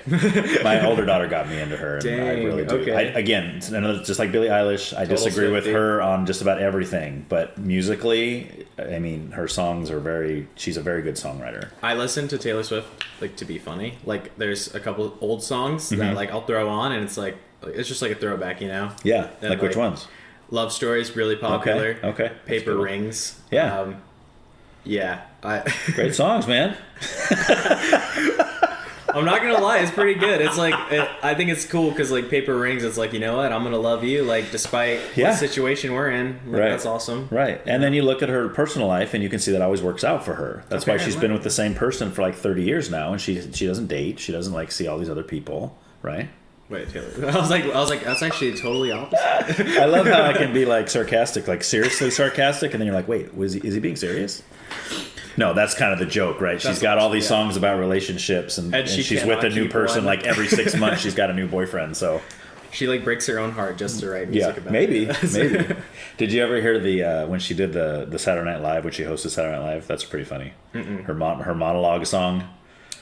I did YouTube that later. It's pretty stinking funny. It's old Taylor Swift. Like maybe, I don't know what year it was, but she's talking about, she was dating Taylor Lautner at the time. Oh yeah. So that's how old that was. Wasn't she a country artist at first? Yeah. Oh yeah. Technically, I mean, yeah. Okay. It's always been kind of poppy country, but yeah. Right. I knew she was like old country because Devin had like threw her on like the aux, and he was like, back when she was a country artist, and it like shocked me. And I was like, I don't think she was. Yeah. But yeah. Probably her first 2 or 3. I think I forgot what album it was where she won the award. She won the best country album of the year or something. Really? And then she was on stage accepting the award. I'm probably getting the albums wrong here, but she was on stage accepting the award, and she says, I'm going to use this opportunity to announce my retirement from country music. And I'm now going to be doing pop music, right? And then she did the 1989 album, which was very dancey, very poppy. Her fans are outrageous, though. Yes. Like, totally obnoxious. They're I nuts. don't understand how she gets that much hype. Yeah. But it's like, you know what? I respect it. You know, it's like you're doing something that everybody loves. Yeah. So. Yeah. Maybe yes, but see, I also think there's a danger in that, because if a musical artist has such a influence, like has their hooks in the industry so big like that, where all these young girls are like, whatever Taylor Swift does, I'm doing it. It's scary. It's like, dude, there's no artist that you should feel like that. I think she's a Trump supporter too. No. I thought she was, or well, something. that was I heard something about it. She was suing over that, I believe, because that was some kind of hoax. Oh, never mind. Or something, lame. yeah. I was like, dang, she's reeling in so many votes then. Oh, no, dude. No way. There's no way. Could you imagine? Dude? She would oh, man. Even as popular as she is, if she endorsed Trump, her next album would probably sell half of what it sold. Oh, that's true. I feel like there are like maybe those crazy people that are like, whoever she votes for, I'm voting for. Right. But then there's like, people with their own brain, and then they're gonna hate her. And yeah. See, that's why I've always said it. If I'm a musician or I'm a CEO of a company or whatever, you know what? I'm not telling you my beliefs on stuff. Oh no. Because no matter which way you go, you're gonna split your audience down the middle. I was like, I'll stay out of it. You like my product? Buy my product. That's all I'm gonna say. Yeah, absolutely. When it comes to political stuff, dude, everyone's like at each other's throats with it, and it's like, I don't understand it. Yeah, it's gnarly. So, all right, man. Well, we're gonna. First, I want to hear some more of your shows. What more of my shows? Yeah. I went to go see Lord Huron. Okay. I don't know if you've heard of them. I've heard of them only because of this podcast. Someone else mentioned them, and I looked up some of the songs. Yeah. I'm not the biggest fan of them, but like, they got some good stuff, and I got to see them live, and I was like right up front. And there's one song in that that like really popular, The Night We Met, and that, dude, seeing that live was crazy. That's the name of a song, The Night We Met? Yeah. Oh, okay. That song, it's really great. And then cool. I've also seen Steven Sanchez. Another one I didn't know of till the podcast. He's a great and he's performer. been mentioned a few times, yeah. He is such a great performer. Okay. It's sad. He's going to like break away from his like 40s and 50s little theme that he's got going. Which oh, is really? Like, yeah, which I'm like kind of like, that's lame. Meaning he's going to play different kind of music now? Yeah, like he's switching up his style, and I'm like, that's lame, dude. Like that's what got you here, you know? And right. But no, yeah, right up front too for that one. That one was a good one. Nice. By yourself again? No, I went with Devin, actually. Okay. I was just gonna say, I think he might be one of the ones that mentioned him on the show. Yep, I took Devin. Okay. Devin had a blast. Nice. I hope, and we met people there, and we like stuck around them the entire time. Oh, fun. Yeah. Like people you didn't know before. People we didn't even know. Oh, okay. Yeah. And we're in line, and then started a conversation. And that's so cool. Yeah, it was great, and like we all follow each other on Instagram, like because you're all like Swifties, but like Sanchez's. Like, no, we made up a name, I think. Oh, really? I was just kidding, but okay. No, you're like, no, we really have a name, dude. We're like this group. It was no. Like the two girls that were there had like followed me on Instagram, and then like they made like this little group chat. Okay, there you go, man. They called it something I can't remember, but it was really funny. That's awesome. Yeah, they're really nice people. They're great. I still haven't looked into him yet, Steven Sanchez. Got to. Because Devin's still somewhat new. Like it was only not that many episodes ago, so it was like I haven't really had a chance to get into some of the music. This is your reminder. It is, yeah, it is, because I'm going to hear this the second time. Like, oh, that's right. I have to write that down. And I have time. I'm at work at the library, and I'm allowed to have an earbud in most of the time. So nice. Just listen to podcasts, listen to music. But yeah, his songs are like all love songs. And dude, I love. Where did you see him play? I saw him play in Santa Barbara. Okay. It was, I don't even remember which venue it is, but it's like this really big venue. Like you have to walk up to get to it. Santa Barbara Bowl? I believe it was. Mm. Yeah, it was so nice there. Mm-hmm. I loved it. Mm-hmm. It was great, and their opener was good.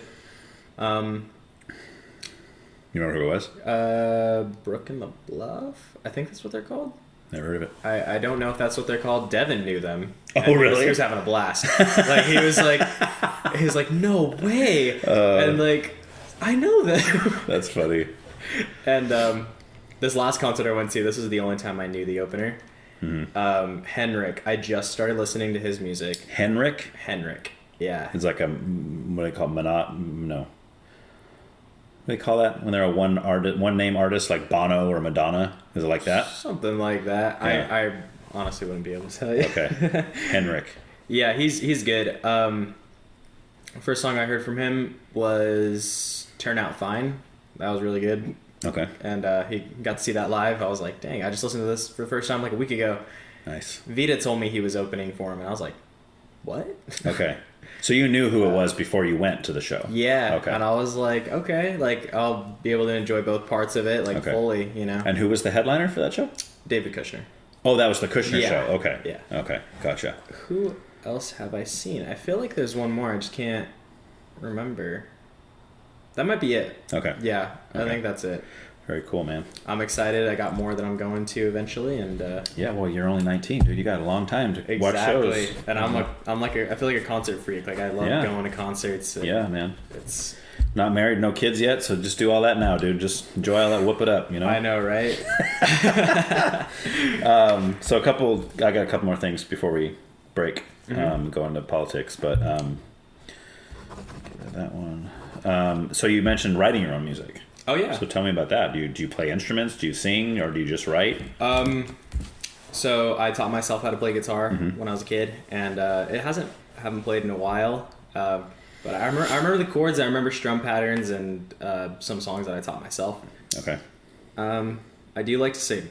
In all honesty, I don't know if I have the best voice. Okay. I've been told that I have a good voice by people. Well, that's all that matters, because most singers don't think they have good voices. Did you know that? Really? Yeah, people are like winning Grammys. They're like, oh, I don't think I'm a very good singer. It's like, well, most of America disagrees with you because you just won the Grammy for the best album of the year, you know?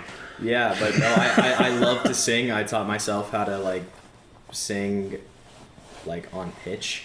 Okay. And apparently that's like the hardest part. I Yeah. didn't even know that. And Right. I was like singing along with my brother, and he was like, "When did you learn how to sing?" Is And your I was- brother a singer too?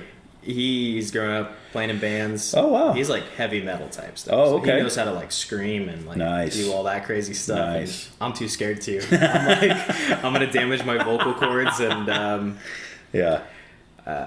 yeah, no. Yeah. Okay.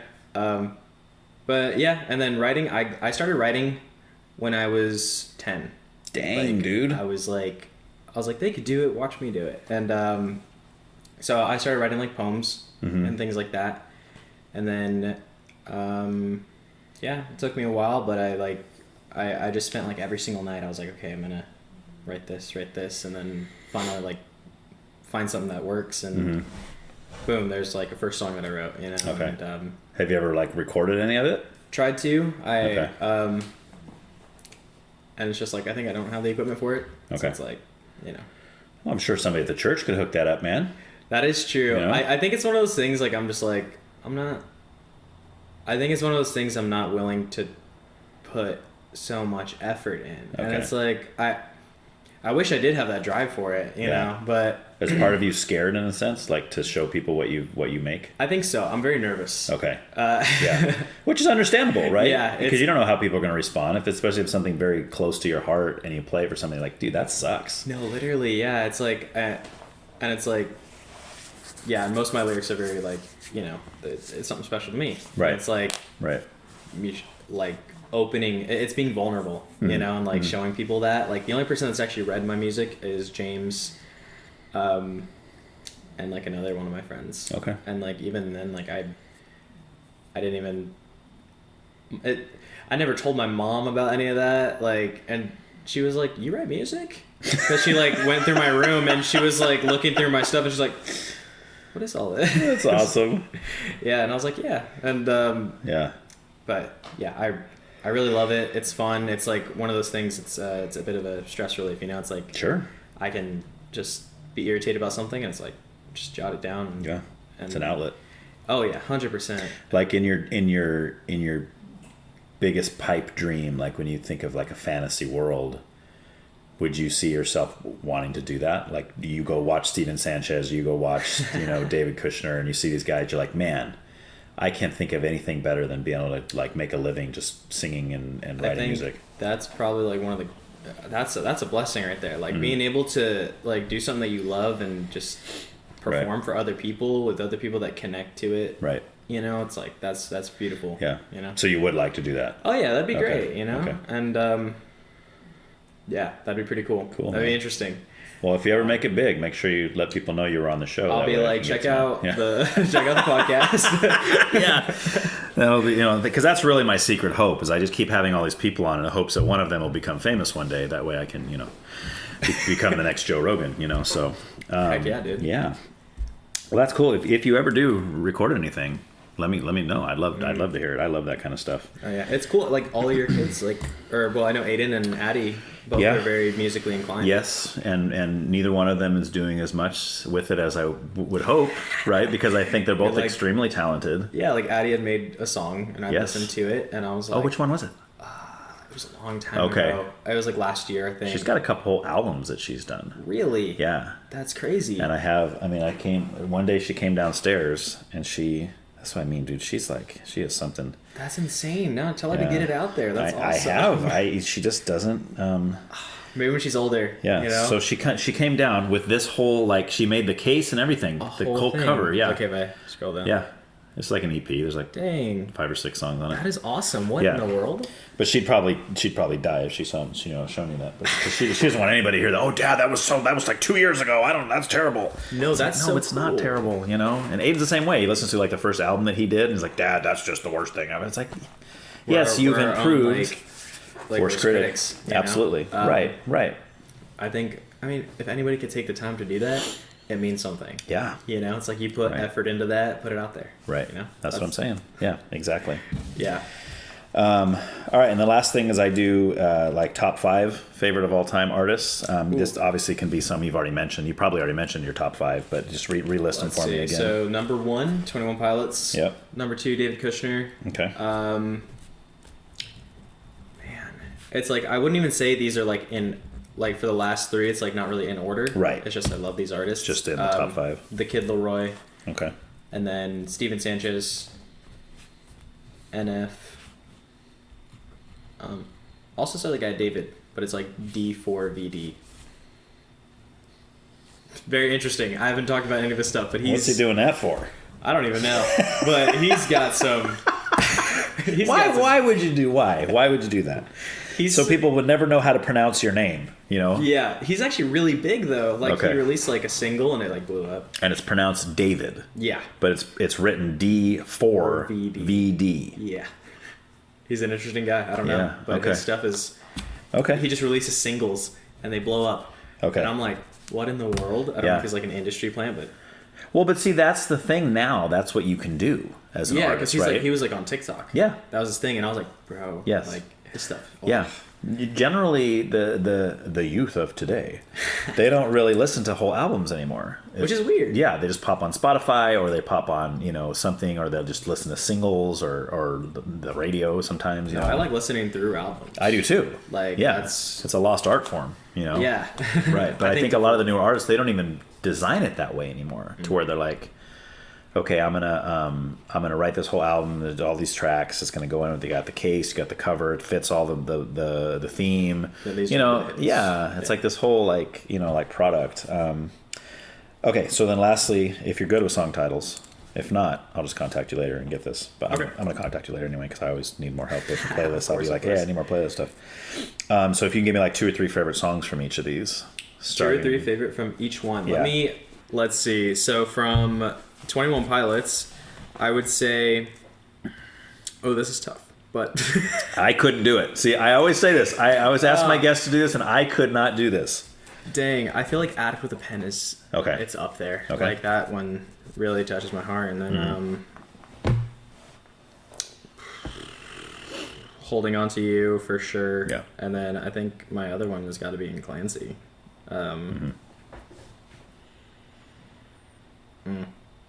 It's really tough. Yeah. I think I'd change this in a few minutes, honestly. Right.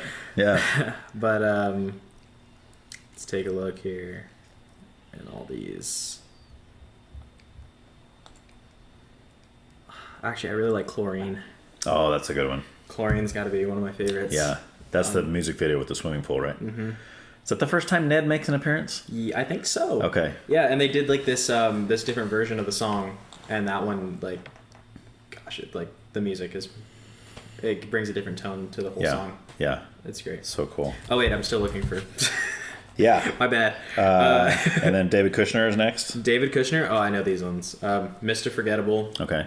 And then Miserable Man. Yeah. And I those think happy songs. Cannon Beach. Cannon Beach. Okay. Mm-hmm. Nice. And then what was the next one? Kid Leroy. Kid Leroy. Let me look up his stuff here. I'm interested for sure to check him out now because I didn't know he had singing stuff. So I barely got into his music back in like, because he released this song called "Where Does Your Spirit Go," and that was like I had just lost a friend to like suicide. Oh, no way. Yeah, and I like that song came on, and I was like, dude, like, cut me where it hurts. Yeah, that's brutal, man. I'd say Bleed. Okay. Bleed, and then Where Does Your Spirit Go? And Heaven. Those are like, very cool. Yeah. NF. NF. Ooh, that's also a tough one. I've been listening to him forever. I don't know if I could name like a favorite. Well, there's some I really like. Drifting. Okay. Interesting.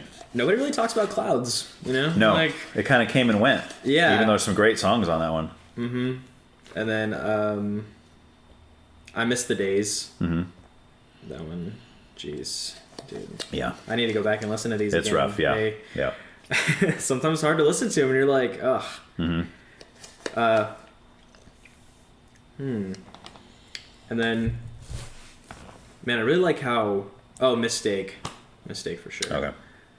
I really like how Hope was like a different thing for him. Like, he's getting out of his rut, and it's like he's actually, Happy. Yeah, and it's like different, and it's like the song Happy, and it's like that was really good. Which I love that song. Oh yeah, that might be my favorite on that album.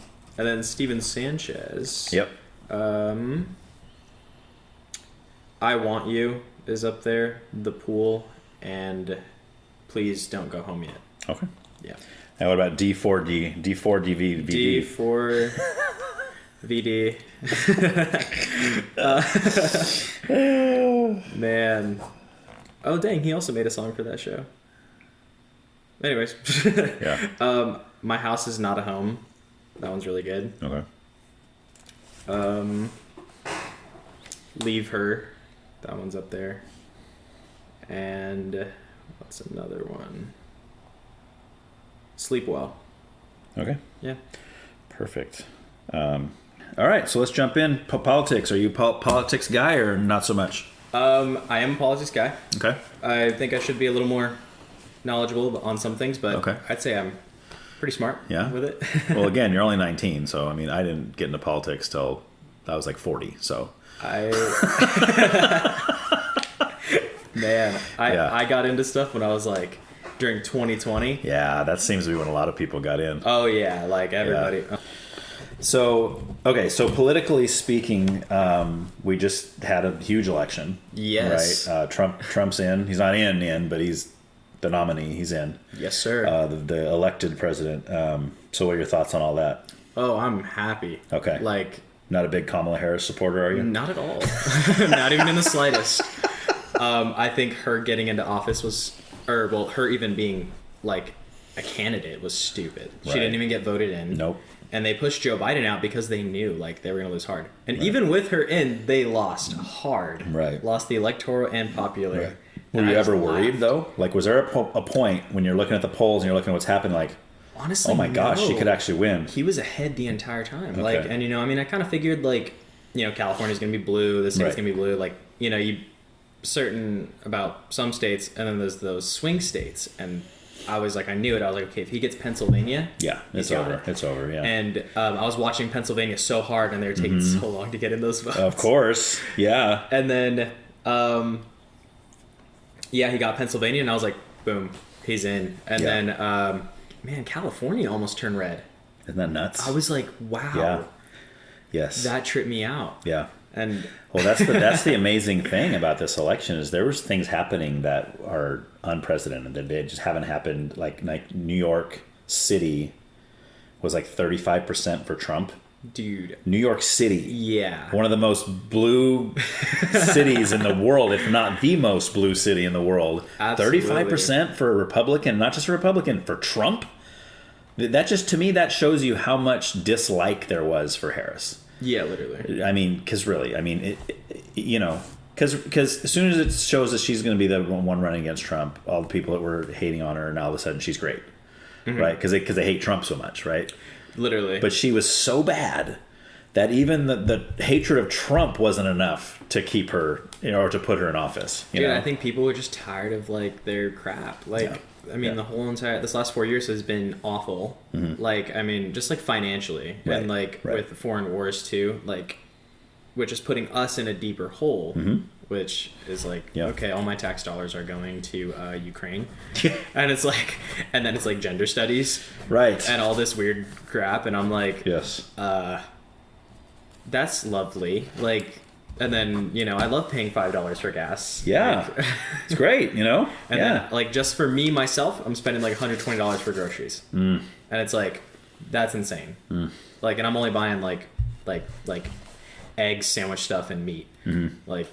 Yeah, Hot Pockets and Top Ramen, right? That's the Bachelor. I've been living off of like frozen fish, eggs, and microwave dinners. Okay, there you go, man. I think I'm doing a little better than most bachelors because, like, I mean, like, I know how to cook pretty well. Not to toot my own horn, but there you go. I love cooking, so it's wow, like, dude, dang, man.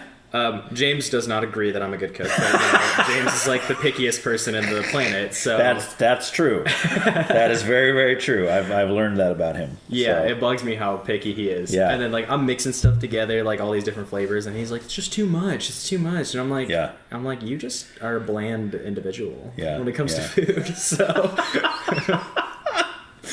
love it. Yeah. Okay, so you were very disappointed that Trump got in. You were hoping for Kamala. Oh yeah, I'm very mad. I was crying. So what? I think my rights. So other than her cackling Joker laugh, what other reasons do you have for wanting Trump over her? Well, she kind of like pretty blunt to say, but she slept her way to the top. Yeah, true. And just her as an individual, like she's lied about so many things on podcasts, on live TV, like, and then at the same time. She's such a closed-off person as a candidate. Like, she didn't do a single interview. Right. Which was like... Right. She did eventually. But when she did, we could tell why she didn't want to. Yep, because she can't answer a single question. No. And it's like, even the news program that they went with, very blue. But... you mean for the debate or the interview? The interview. Okay. Like, they're very, like, pro-Democrat news station, but... He was even asking her like decent questions, and she couldn't answer that. No, and it's like, wow, it's like I don't really want to put my faith in you as a leader, and and then also like in her past, in California, like I think it was California, right? Yeah, she'd put people away for like for the maximum amount for like what weed charges or something like that. Yeah, and it's just her character overall. She's not right. She's just not a good person. Well, and she goes back and forth too, right? That is also true. It's just, we need to know what you're going to do, and the fact that when she announced that she was going to be running for against Trump, she's like, oh, and I'm going to be against this and against this. And we're going, wait a minute, you've been for all that for the last 4 years. Now you're against all that? Like you just switched in 5 minutes? Like what's going on? I couldn't stand her, and like listening to her was like. Aneurysm inducing, not to be dramatic. It's like I just couldn't listen to her, and yes, she didn't know how to talk, and it's like I don't know. I was very off-putting. I was over Joe Biden's blabbering tangents, and which with him you can't really blame him because he's old. He's 80 years old. I feel bad he's for got the dementia. Guy. Yeah, like, and it's like they're having him in office, and like they're having him do all these interviews and debates, and it's like he needs to just be home. He needs to retire. Yes, he's an old guy. Let him. Yes, enjoy your end days until Please. you. Yes, exactly. Right. No, I felt so bad for him. Yeah. But I mean, they knew that he would lose 100% if they kept him running. Right. Well, that was obvious because it was right after the debate he did. Oh, the debate was awful. Yeah. As soon as that was over, they're like, all right, you're out of here. We are not going to beat Trump with you. There's no way. But the fact that they threw Kamala in there was shocking to me. Yeah, that was like a terrible move. It was. They could have. Yeah, my first thought was joy. Because I was like, oh, dude, everybody hates her. There's no way she's going to win. Trump's got this. They throw her in there, Trump's got this. Because I thought there's so many other candidates they could put in there that would have a decent shot at beating Trump. And I'm like, she's not one of them. I think it's just like the fact that like she's black and a woman. Right. And it's like... That's her qualifications. That's her qualification. She's black and a woman. And it's like... Yeah. Or Indian or something. Right. Yeah. So that's kind of what they call the DEI, right? Have you heard of that? No, I haven't. It's diversity, equity, and inclusion. Oh, right. Yes, I have. Right. So so when they talk about DEI hires, like it's not just in the presidency. It's this is kind of the battle going on in the country right now. Is when some of the airlines came out and said our top priority is going to be to make sure that we hire more minorities, more women, and that's called a DEI hire because they're not being hired because they have better skills at flying a plane. I was about to mention that, like, in right? Africa, Yeah. I think it's in Africa or something like that. Mm-hmm. Maybe I'm wrong, but they're crashing planes. Okay. Yeah. Yeah. And it's because of the whole DEI thing, right? And not really working out for them. Well, that's the thing, right? Because for most Americans, let's say you and me, we're up in a plane. How much do we care what the person flying looks like? Not at all. I don't care. I don't care if he's got 6 arms and he looks like a troll, and I don't care what color he is. I don't care what gender he is. I don't care if he's gay or straight. I don't care. Please get me home safe. Yes. I want the best person who can fly that plane. Absolutely. And it's the same for the presidency. I want whoever isn't... I didn't not vote for Kamala Harris because she's a woman or because she's black or Asian or any of those things. That doesn't matter to me. If you know how to run the country, if you're going to take care of our needs as like a unified country, which we're supposed to be, and it's like if you can't do that, and if you can't handle the finances of this country either, you don't have the qualifications for it, right? And it's like, so, and Trump, I don't like Trump as a person. No, like terrible dude. Not many do. Yeah, but. Geez, the guy's smart. Yeah. Like, and he's tough, and he's like very, very formidable. Like, just sticks to his word, and he gets stuff done, and that's like what I like to see. And Yeah. So I'm very excited. Quick side tangent, then we'll get back into that. Okay. So you just said Formidable. That is my favorite song on Scale and Icy, just so you know. Now going back, I forgot to mention that earlier, and then you said it. I was like, hey, that's right. That is my favorite one on there. That's funny. Yeah, so I think for most, and I think that's why Trump won, because for most Americans, we're not getting all wrapped up in the DEI, we're not getting all wrapped up in the feminism and all the mudslinging stuff, and he did this in his past, and he said this, and he hurt my feelings when he tweeted this out. Like, most of us don't care. We care, like you said, we care about what milk costs, we care about what gas costs, we care about if we're going to be able to buy a house before we die. Exactly. Those are the things we care about. That affects my normal life. Trump sleeping with a prostitute or a porn star? Sorry, that doesn't affect my personal life. It's like, I don't care. Yes. Well, I mean, on a moral level, I can say, do I think that's wrong? Yes. Absolutely. Of course, as a Christian, I think that's not right, proper. Do I think it's right for him to cheat on his wife? No, of course it's not. But on the other side of that coin is that it doesn't affect me. It doesn't affect me, and it's like you're a really good leader. Yeah. Like, it's... Right. His character isn't the best, but he knows how to run things. And, right. And, yep. I mean, like, I wasn't an adult when he was president, but, like, I know my parents were, like, doing really good. Yeah. Like, financially. And it's like, and then once Joe Biden had came into office, they started to go downhill. Right. So it's like, They would say that's because, Biden inherited the crappy economy from Trump. They would use that. Yeah. And I was like, no, you crashed the economy like hardcore. And then also, COVID. Yes. COVID was a huge thing, which of course. Jeez, that was... Yeah. Oh my gosh. That was fun times. So fun. Yeah. How did you handle that? How did you handle COVID? Long story here. Yeah. So, like, my parents are divorced. So I go back and forth, and it's, like, totally different on both sides. Like, my parents were like, this is all propaganda, which most of it was. Like, I'm not both felt that way? Well, my mom and my stepdad did. Oh, gotcha. Okay. And, like, I'm not going to deny, like, it was a real sickness. Mm-hmm. I've gotten it 8 times. Nice. You're immune, man. I know, right? Last time I had it, I didn't even know it was COVID until, but... Yeah.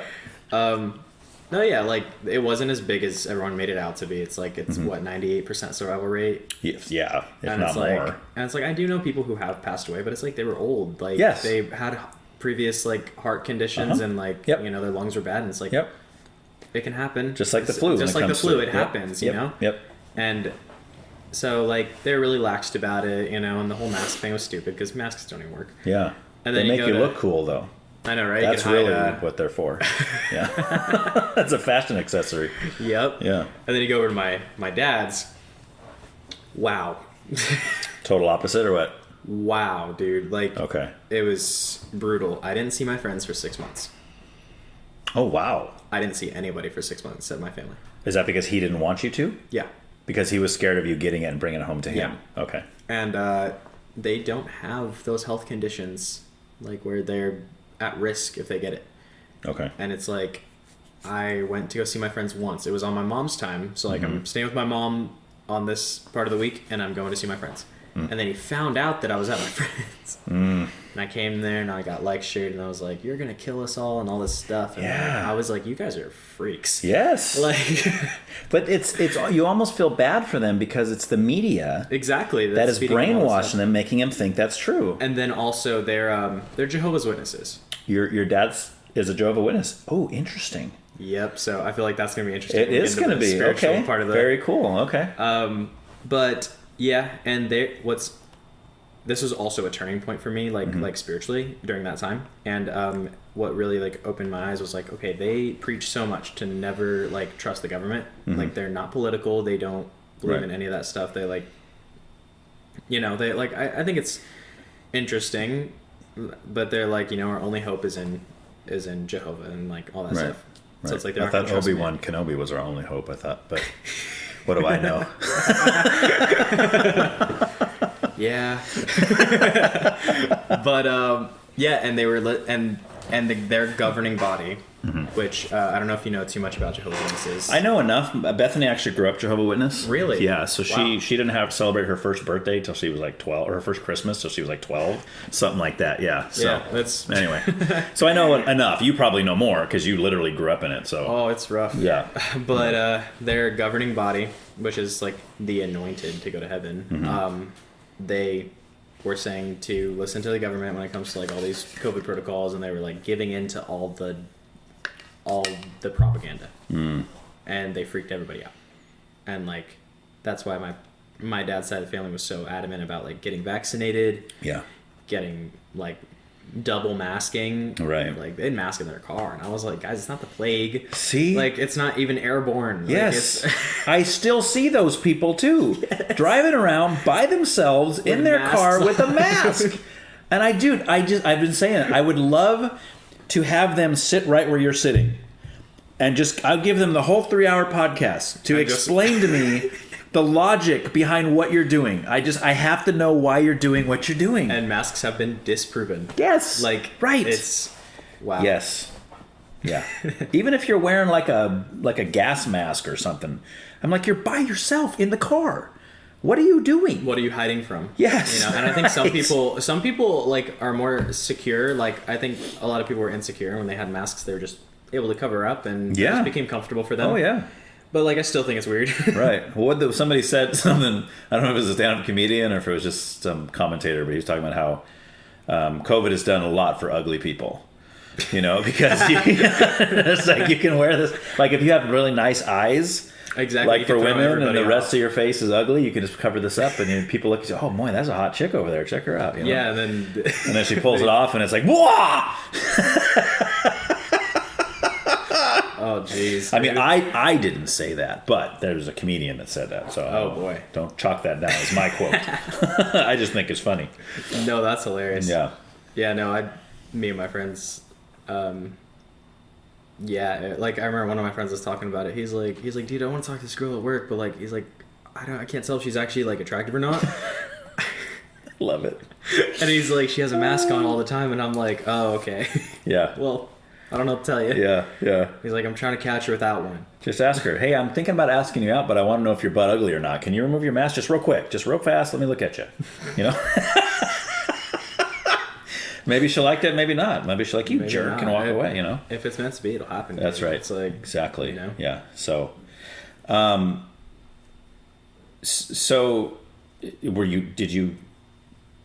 have to answer if you don't want to, but did you actually get vaxxed because of your dad? Or did you never do it? Never did it. Okay. Nope, and they pushed me to it so much, and I was like... Was he mad at you about that? Oh, very. Okay. Like, it caused so much division. Okay. The tension was high during that time. Like, it was I bet, bad. yeah.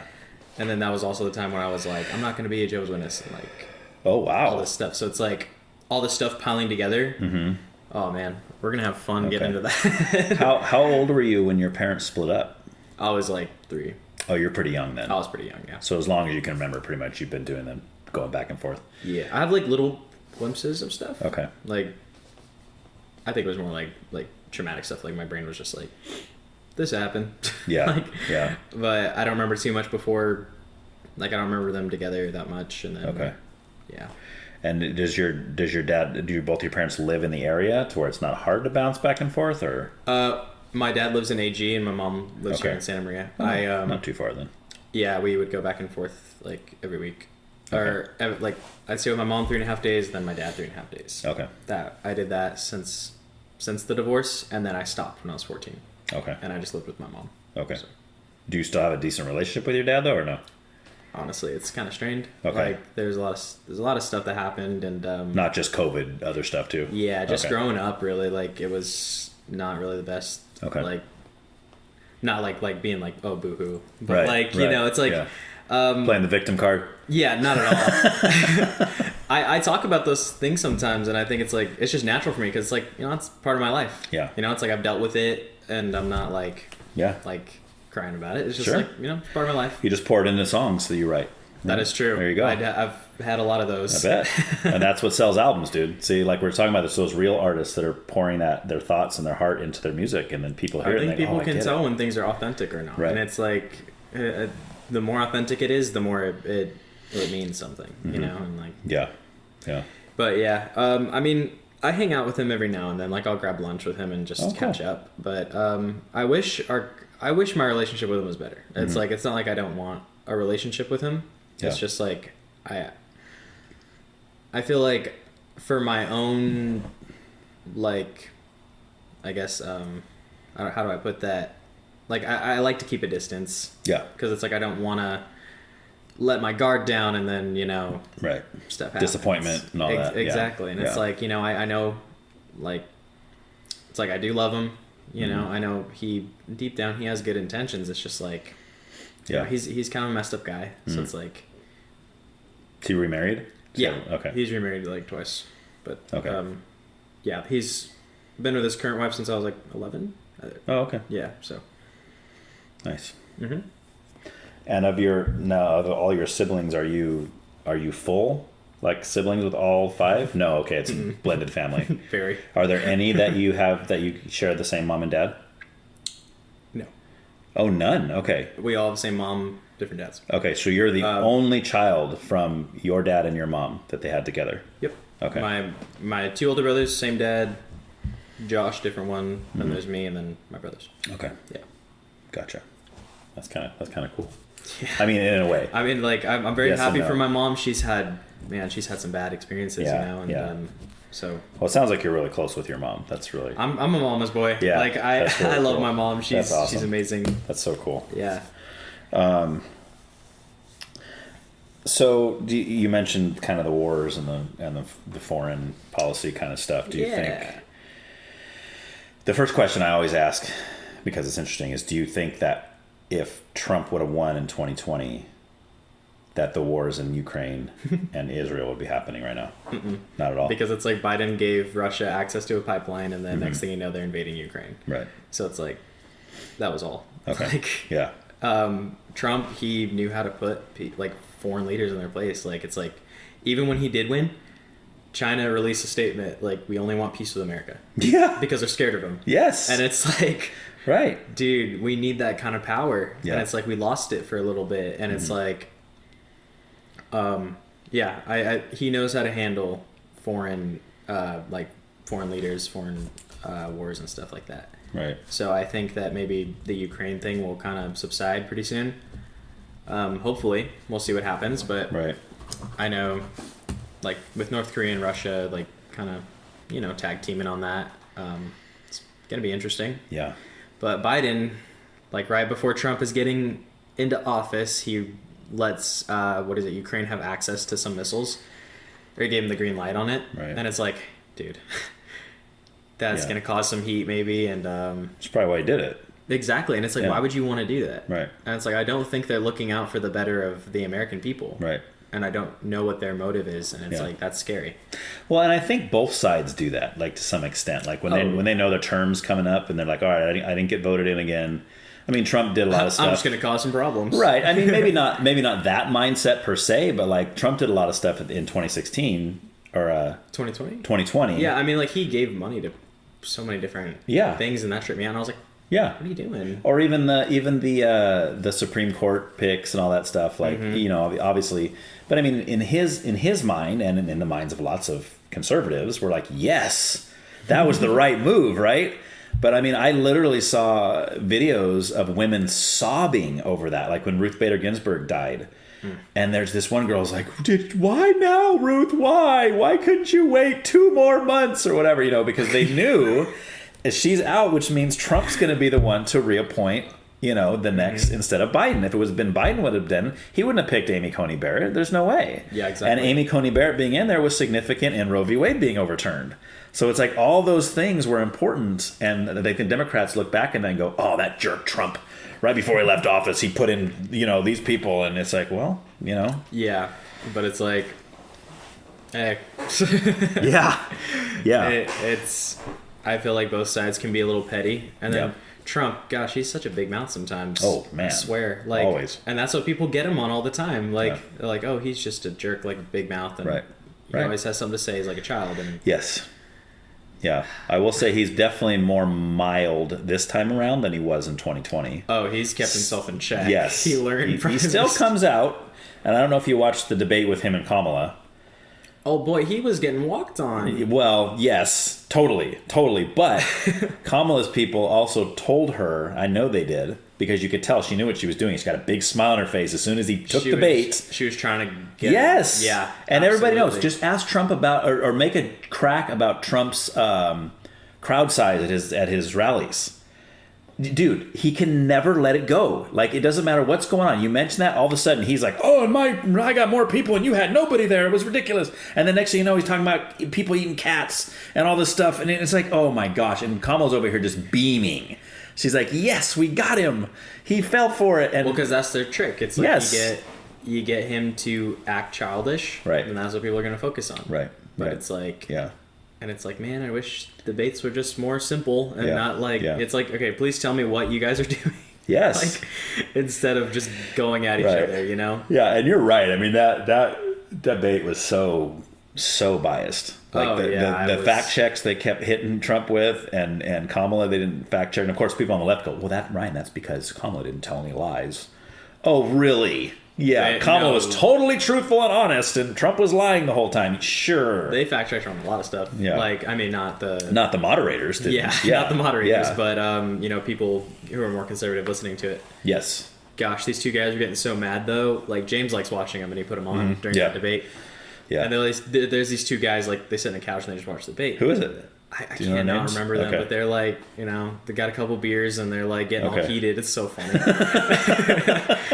And he's like screaming at him. He's like, dude, why are you letting her walk on you like that?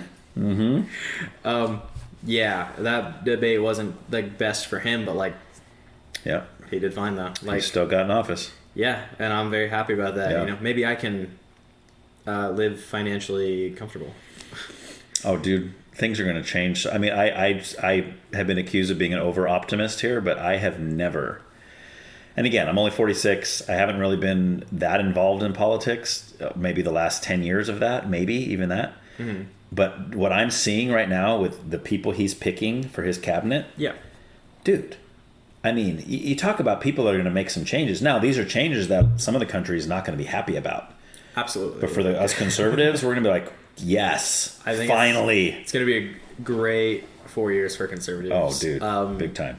I don't know if we're going to see a lot of changes in California, but I know like prices will go down for things like I'm hoping for like groceries and for gas, like it's already going down a little bit. Yep. So, we'll see how things unfold, but it's going to be great. Well, it's going to be great for conservatives in the sense that we agree with these ideologies, but it's also going to be great for liberals. Oh yeah, they're going to be Because- like flourishing in the tax cuts. Exactly.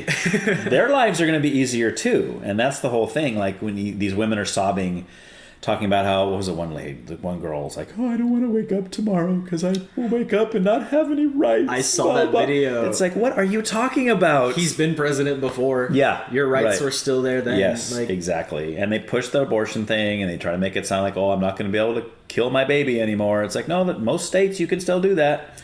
If you're living in California, New York, some of these liberal states, he left it up to the states, right? And it's like that's. Yep. It's like, I don't agree with abortion at all. Right. But it's like, I'd much rather it be a state issue rather than a, like, what's the word for it? Federal policy. You know, Yeah. it's like, yes, that's so much better. It never should have been that. I know. And A step in the right direction for sure. Absolutely. Yeah. So, yeah. Yeah, it's crazy. So the specific wars, let's say you are put in charge tomorrow. Trump calls you up and says, "All right, man, you're going to be in charge of the wars going on here and America's involvement in Israel and Ukraine." What do you do? Man, I mean, I think I'm not as knowledgeable on these things. Okay. But I don't think that America should be funding them. Okay. Also, like at all. No. 0. Okay. Not at all. Okay.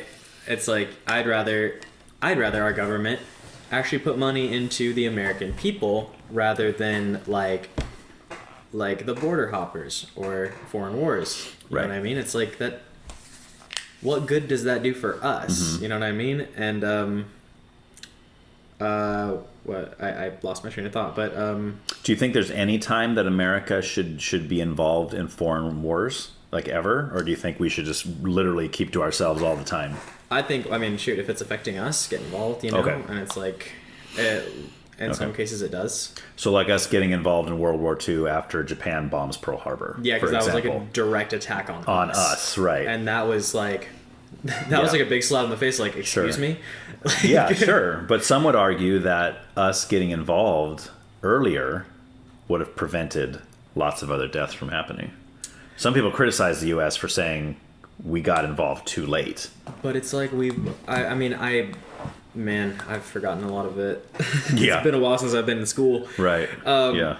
But I mean, I think maybe it's like they wanted to protect the people of the states. Mm-hmm. And it's like, you know what? If it's not affecting us, then I guess we're good. Yeah. But then them getting involved was a huge turning point for the war, and it ended the war. Yeah, literally. As soon as U.S. came in and bombed Japan, it was over. That's it, man. Done. Yeah, for sure. Jeez, I think it's just so funny how Pearl Harbor was awful, terrible thing to have happened, mm-hmm. But then the comeback, atomic bomb. Yeah. Just dude. Dang. And there's just some gnarly pictures and stuff that happened. Yeah. I mean, it was just, and that's why, as far as I know, that hasn't happened since. America hasn't dropped any, we have them. We do have them. But we haven't used them, because, the fallout from that was, you're talking about people taking years and years and years to die from that. Because it's one thing if you're in direct, you're just gone. Right, boom, but you're then dead. People who have radiation exposure, it's the long-term effects of that are very... Yeah. It's terrible. Terrible way to die. It's insane. Mm-hmm. And it's but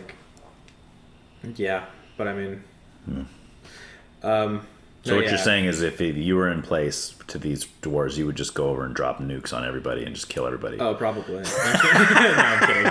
Probably shouldn't say that. Well, people that listen to the show know I'm being sarcastic. So okay, that's good. I'm sure they would know that. No. I'm not a lunatic, but. Well, as long as you say so, because people that are lunatics would never say they're not lunatics. That's always good. To self-profess. I'm just letting everybody know I'm not crazy. Okay, all right. All right, we believe you. I guess we'll believe you. You're not crazy. Yeah, sure. You can take our kids to the mall. Sure, no problem. Jeez, man. So.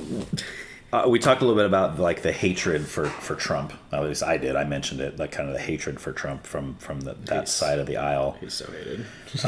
Why do you think that is? Oh my gosh, because he's a bigot and a racist, and you know, he hates women and all of it. So That's right. no, those are like the biggest things that they throw out there, and it's. But why like, do they think that? Because obviously, I can tell by your tone of voice, you don't think those things are true. Not at all. Okay. It's like, well, I mean, I think it's just things that people are throwing out there to stir the pot, you know, and it's like that his policies on, like, you know, the border and things like that were very frowned upon, but it's like that's in better interest of the American people. It is. Because it's like right now we have like thousands of people coming into the States, taking our jobs, taking our healthcare. Yeah. And it's like, that does not affect us in a good way. Like, that screws with the economy. Right. Hardcore. It messes up our jobs, and it's like, it's not a good thing, you know? And and then they just then they let that happen. And so I like his ideas to just focus on Americans, Right. you know? But for some odd reason, Right. that's a bad thing.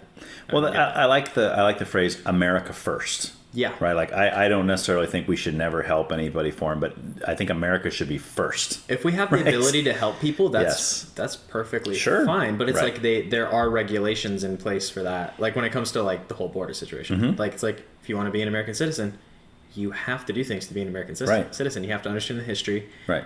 Like there's a process to getting your citizenship, Sure. which Yeah. respectable. And it's not racist to say that. Exactly. The people that came here legally and went through all those process, let's say in our area, the Hispanic community who came in legally, they worked hard to get where they are. Now they're citizens. Now they live here and they're happy for it. Yep. Those same ethnicity of people that are coming across the border illegally, those Hispanics that are here don't like them. Not they don't like them, but they're not happy with that either. They're like, I had to work hard to get over here, and you just snuck through the cracks. Like, what's up with literally. And then people on like the left, they're like, oh well, the whole like the green card process is too hard, and it's like, then you don't deserve to be here. Like, Right. like very blunt, but it's like, you should go about it the right way. that? Yes. And Right. And then when it comes to like foreign wars and stuff, like Israel specifically, I'm not worried about Israel, only because I support Israel 100%. Right. But it's like, it's prophesied that whoever goes against Israel is cursed. Yep. It's like, Yep. I don't think it's like, I'm not worried about Israel because Yeah. God is on their side 100%. Yeah. And but you know, Yeah. No, for sure. so in yeah, politics, absolutely. I don't think people are very biblical about things. So No, I mean, no. This is a Christian nation, dude. jeez. Yes. Obviously, most of us would agree. Correct me if you don't agree with this, but I think most of us would agree that we need to stop the illegal crossings from happening. But what are your thoughts on those that are already here? Oh well, I mean, I haven't looked into that. I think I heard something about it. Like, what are they called? Like the deportation. Ice? Well, La Migra? I think it's right to send them back. Yeah, because again, it has effects on our healthcare. Yeah. It has effects on our jobs, and they're taking advantage of that. Right. And it's like, it doesn't do us any good, and it's like, I don't understand why people don't understand that. Right. And even in Santa Maria, we have a big illegal population, Yes. and it's like nobody does anything about it. So Right. I think it's important because I mean it also kind of has an effect on the drug issues and sex trafficking issues, and it's like if people aren't getting processed the correct way, then those things are gonna just run rampant. Like, you know, drugs are gonna be a bigger issue. Sex trafficking is already a huge issue Yeah. that nobody talks about Yep. either. Yep.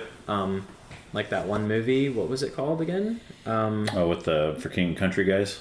No, not Oh. that one. It was it's about sex trafficking specifically. Oh, the new one that came out. Yeah. Voice of Freedom or something like that? Sound of Freedom. Sound of Freedom. There it is. That was an incredible movie. I like. Yeah, I still haven't seen it. Oh, you gotta watch it. Yeah, I heard it's good. But like they were trying to like censor that, and it's like, why would you want to censor that? Oh, that's right. I remember that. Yeah, like that brings so much awareness, and that was a real story that happened. Right. Like, and it's Right. like, why would that be an issue? Like, And I think that America is pretty corrupt. Yeah. Like, I think all government is corrupt in their own ways, Sure. you know? And it's like, I mean, we live in an imperfect world.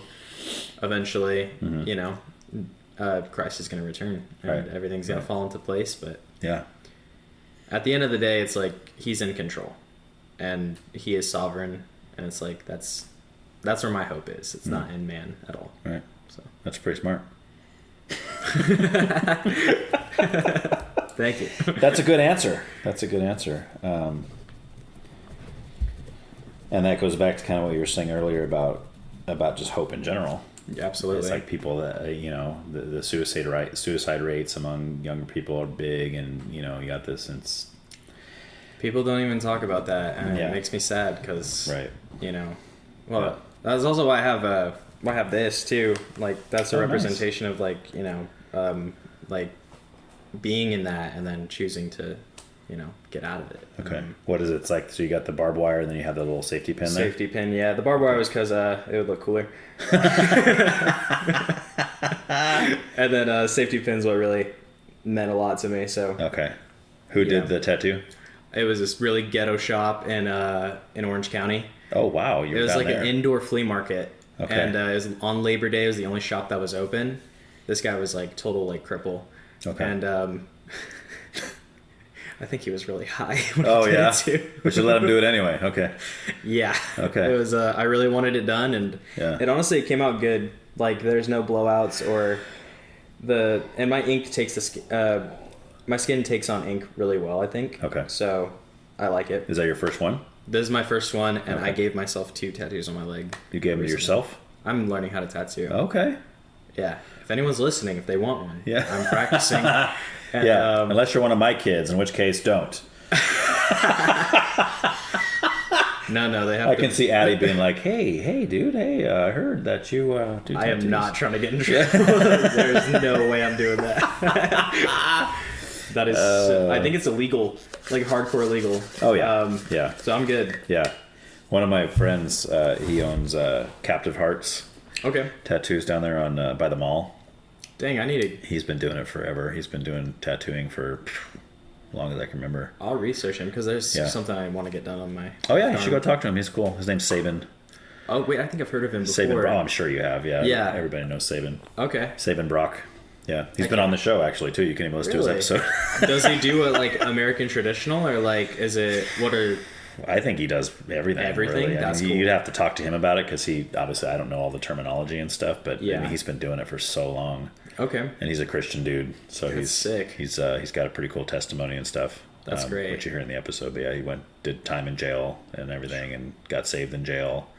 Got some pretty crazy stories about beautiful, man. that whole thing. So yeah, but he's a good dude. That's great.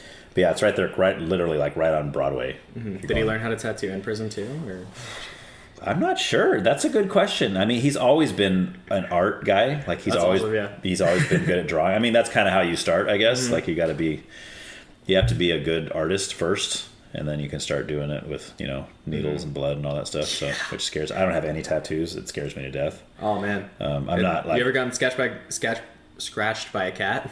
Oh yes. Okay, it's like that, but a Yeah. long time. Right. It's a long time. Yeah. And then you want to like Yeah. tap out, and you're like, I can't do it. Yeah. I was saying I've been scratched by cats a bunch, and we got 3 of them. That. Oh, boy. The guy behind you there up on the top. He's the newest. That's Addie's cat. He's a kitten. Well, he's getting older now, but he was a kitten when we got him. Had him about 6 or 7 months now. Dang, He's okay. just a terror. He's a terror. When they're young like that. But he's and the it's worst. a boy too. Yes. Boy cats. And orange ones, they say, which I didn't know. I guess orange cats have a certain temperament that I didn't know. Orange cats are just like sassy. Like Yeah, he's brutal, man. He's getting into trouble constantly and getting in trouble. Oh, boy. Where I was like, Addie, get your son. Get your son. Get your hairy child over here. But but we got a couple other. You might have seen the other ones. Oh, there's one right there. Yeah. She's mean. That one's a mean one. Oh. She's old and mean. My favorite cat is the white one. He's around here somewhere. We had a cat. I don't know if she was a Siamese cat. I don't know. Mm-hmm. She was just getting old. She's older than me. She died recently. Oh But, wow. She lived she that was long? like 20. Dang, dude. And I was like, dude, I didn't know you guys could live that long. And the last day that I saw her, it was just like a joke because we'd expect her to die when I was like 14. Didn't happen. But I saw her and she's like laying down. I was like, geez, you just got to die already. And then I'm at work and my mom calls me. She's like, we're putting her down. And I was like, you killed her. I was like, no way. Yeah. See, I felt so bad. I know. If that would happen to me, I would have been like, dude, my words have power. And I would have been like, I just want like $1 million to fall out of the sky, you know? And then boom, it would have happened, you know? And like, yes. And then you could have said, and I want my friend Ryan to have $1 million fall out of the sky too. Oh boy. That's what cracks me up about like whenever like I'm at work and I'll say something like, boy, we're really slow today or something. And there's always those people that are like, shh, don't say that because then it's going to get busy. And I'm like, it does happen. Really? Come on. Well, okay, no. Like, I don't believe in jinxing. Yeah. But it's just funny because it's like ironic situations where that stuff happens. You know, like you say it and then they're like, dude, you jinxed it. Yeah. You know? But it would have happened anyway. Like, oh yeah. But you can't prove that because you can't go back in time and be like, okay, this time I'm not going to say anything, and then we'll see what happens. You know. I work at a Jamba Juice part time, and oh really? Yeah. Okay. I'm actually going in at 3 today. Nice, dude. It's we'll fun. about that. It's got its perks. Yeah. 22 an hour. Right over here. Yeah. Okay. That one. You make 22 an hour working there? Mm-hmm. Are you a manager? I'm a shift lead. Okay. Yeah. How many hours a week they giving you over there? Probably like 6. Oh, not many. Okay. Because I work full time at another job, and then like they have other employees that they take priority with. I used to work there like when I was 16, and I was getting like 30 hours a week. Oh wow. Okay. That was when, geez, I wish, man. It's like, okay, the minimum wage thing is like awful, and it's like it has a horrible effect on things, but like it is pretty nice sometimes. Yeah, like, dude, that's not bad for this area. Oh yeah, no. I mean, you're just blending up fruit, right? I mean, it can't be, you know, like minimal effort job, and you're getting paid so much for it. Like that's insane. Yeah. Which is also a reason why it's bad, but you know. Okay. Yeah, I'm more of a blenders guy myself. Honestly, I'm just not a smoothie guy in general. Like, I didn't even know Jamba Juice existed until like I was applying for jobs. Okay. You didn't know what it was. You're like, what's this Jamba place? No, literally. Like, my buddy had worked there, and he's like, yeah, dude, like, it's great. I'll put in a recommendation for you and stuff. And I was like, okay. And then that was my first time even there, like, when I got interviewed. And you've been working there this long? I took a little break when I went full-time B&B, but then I moved out, and I was like, I need a second job. Okay. And, wow. Yeah. Okay. That's cool, man. I go in there every once in a blue moon. Every once in a while? Just because it's closer. I like the Strawberry Surfer. Oh, that one's a good one. That's my favorite over there. That one's probably the best, like one of the best menu items, but... Yeah. What's your favorite? Favorite? I have my own little drink that I make. Oh, specialty. The Nathan specialty. Yeah. Okay. I wish they could make that a menu item, but... Yeah. So it's lemonade and pomegranate juice. Okay. With lime sherbet and raspberry sherbet, strawberries and peaches. So, a lot of different flavors, but it's like, it is really good. It's like more of a tartier, like, syrup rider. Okay. But it's... You gotta throw some chocolate and peanut butter in there, maybe. Oh, that would make it horrible. Maybe the chocolate wouldn't be so bad. Yeah. But peanut butter, oh man. Okay. I don't know what that would do to it. Yeah. Yeah. That's okay. Yeah. Do you ever go to Blenders, or is that like against the law? Yeah, I get fired if I go to Blenders. Yeah. They see you over there. What are you doing? Sorry, man. Their smoothies are better here, okay? Everyone says they're better. I don't know. I mean, I've only gotten like the peanut butter one there. Okay. Which is a good one. Yeah, it's pretty good. But the blue apples, that's the way to go. Blue apple? The blue apple. Really? It's all about the blue apple at Blenders. I'll have to try it then. It's bomb. Heck yeah. But you get little seeds in your teeth. Oh. That's why my wife won't drink it. I mean, it's very easy. I'm not really affected by texture, so I bet I'd be fine with it. Just don't smile too much. You know, you should be all right. No one's gonna know. You know, yeah. Seeds in your teeth. Just be angry all the time and don't smile. Okay. Get into some spiritual discussion. Cool. Since we're on the subject. So I mean, obviously you've been alluding to it the whole time. Kind of your upbringing. You're only 19, so it's not like, you know. But even though it already sounds like you have it's getting hot. quite a story. Yeah, it's the sun comes out. I know, right? Yeah. So just kind of walk me through, you know, a little bit about growing up. Like at what point?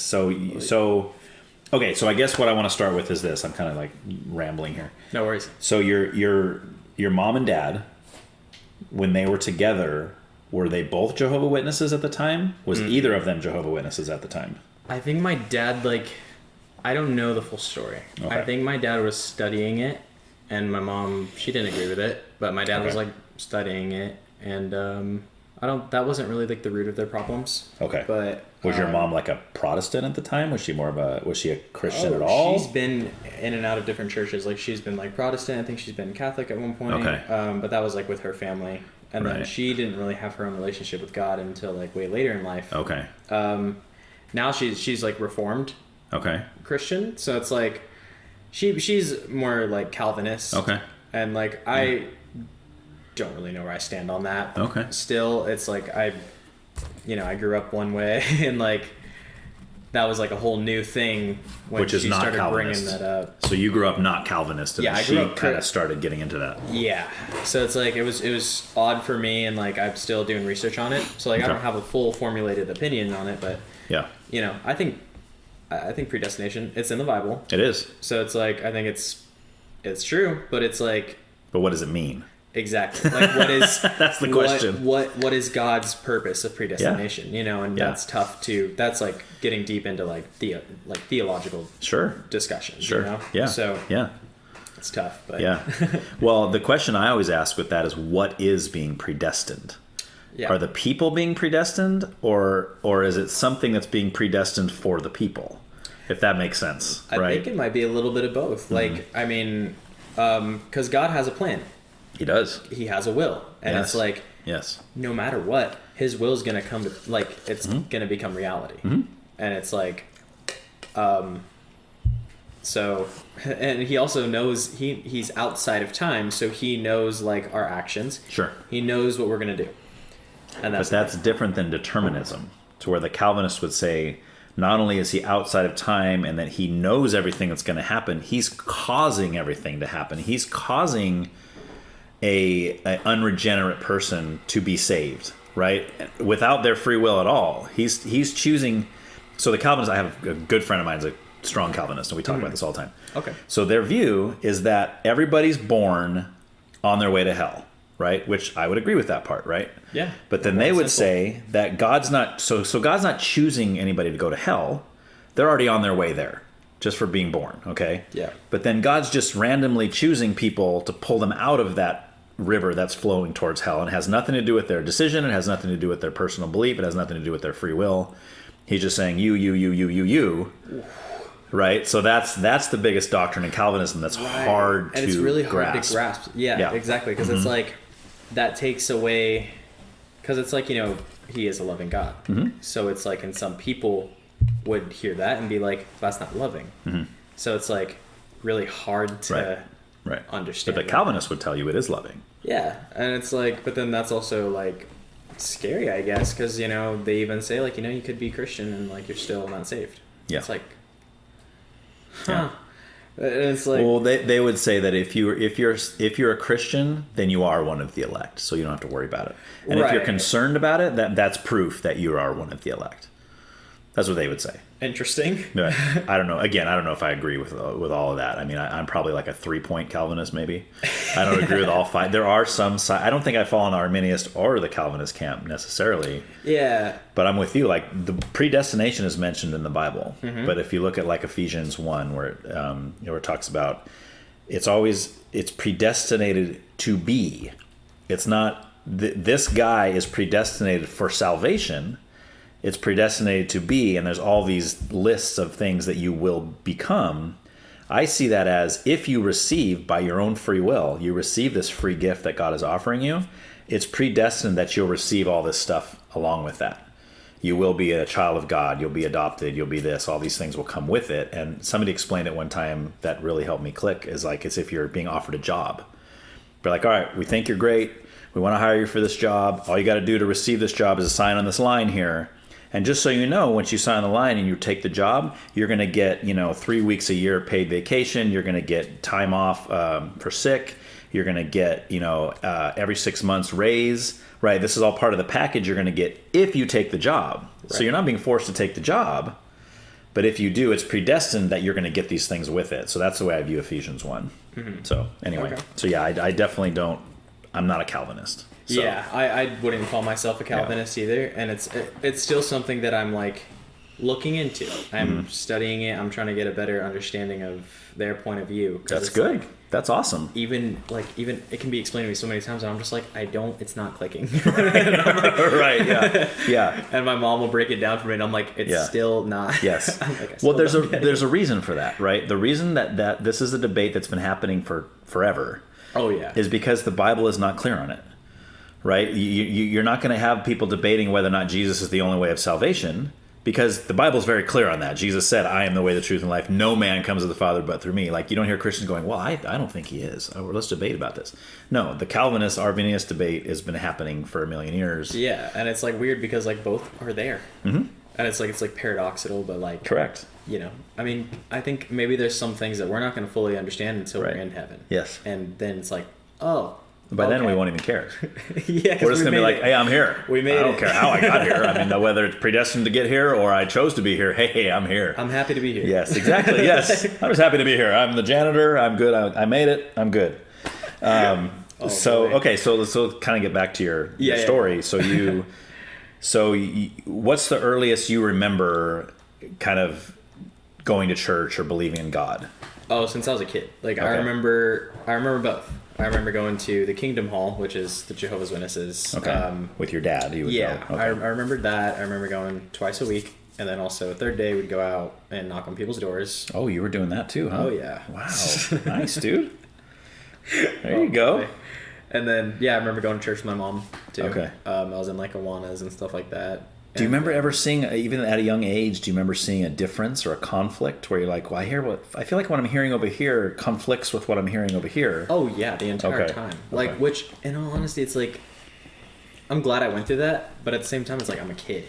Right. I don't understand this. And it's like, in reality, I was looking to please my parents. Mm-hmm. So it's like, I want to make you happy and I want to make you happy. But it's like, if I'm making you happy, I can't make you happy. Right. So it's like... Right. They didn't pledge, like Jehovah's Witnesses, they don't do Pledge of Allegiance. Mm-hmm. And it's like I'd go to church and they did it. And like and it's like, my dad is kind of a manipulative person. Okay. So for the longest time I had a huge resentment towards my mom when I was a kid. And I pretty much just followed what my dad threw at me. Okay. It was like, I see you as this great person, and I'm going to follow whatever you say. Okay. It wasn't my own formulated belief. Like I didn't have my own personal relationship with God. It was just what my dad wanted me to do. So eventually I just stopped going, and my mom, man, my poor mom, she just wanted the best for me. And it's like, she tried to keep getting me to come to church. She wanted to expose me to that. Like, and it's like, I just wouldn't listen, cause I was young. Yeah. And, I made it. I was a huge problem child. But, oh, really? Oh, yeah. Wow. Might get into that too. You don't seem like it. I mean, you seem like a good guy now. Oh, yeah. I had my period, like, from, 12 to 16 was really rough. But... Okay. Yeah, so... What was it? There were a lot of conflicting things. Like, Jehovah's Witnesses don't even believe in the Trinity. Right. And, that's the whole foundation of Christianity. Yes. And then they still call themselves Christians. Right. Right. Yeah, very confusing, wacky religion. Well, what about? So I know that they always use the biggest conflict is John 1:1, right? They say, which is the verse that actually saved me. Like, really? Okay. Yeah, well, we'll get into that. But let's hear it. Oh, sorry. I thought I kicked your foot. I kicked the table. Oh, that's right. You can apologize to the table. That's okay. It has feelings too. I remember reading it, and I read their version of it first, and their version is different. Yeah. They lowercase the G in God. And they put an A. A God. Yeah. Which was not in the original text. Correct. And I was like, I read that verse, and then I read it in another version. I read it in Old King James Version. And I was like... Something wrong here. I was like, weird. I was like, huh. Yeah. Weird. So, and I went to their elders and I asked them, like, what is this? And they're like, okay, well, you go on jw.org. And it's like, they're so, they kind of just trap you in, they keep you falling in line. Like, it's one-centered thing. Yes. And it's like, if you try to break out of that, you're doing something wrong. Right. If you want a question answered, you have to go to their library. You have to go to their website. You can't reach out into anything else. Because then you might find the truth. Exactly. It is. They can't have that. In all honesty, I think they got one of the most impressive cons out of any organization. Like, and I think it might be a money thing too. Oh, it's one of the biggest. Yeah, between that and Mormonism, I think are the two biggest money making. Exactly, and it's like they say that they don't profit anything, but their governing body, dude, they have like $15,000 watches. Yes. They got. Well, that's important. That's how you get into heaven. Yeah, absolutely. You got to have those watches. That's the proof. Exactly. Yeah. So I mean, I'm already fascinated by this. How old are you at this point when you're going to talk to the elders about this? I was 14 at the time.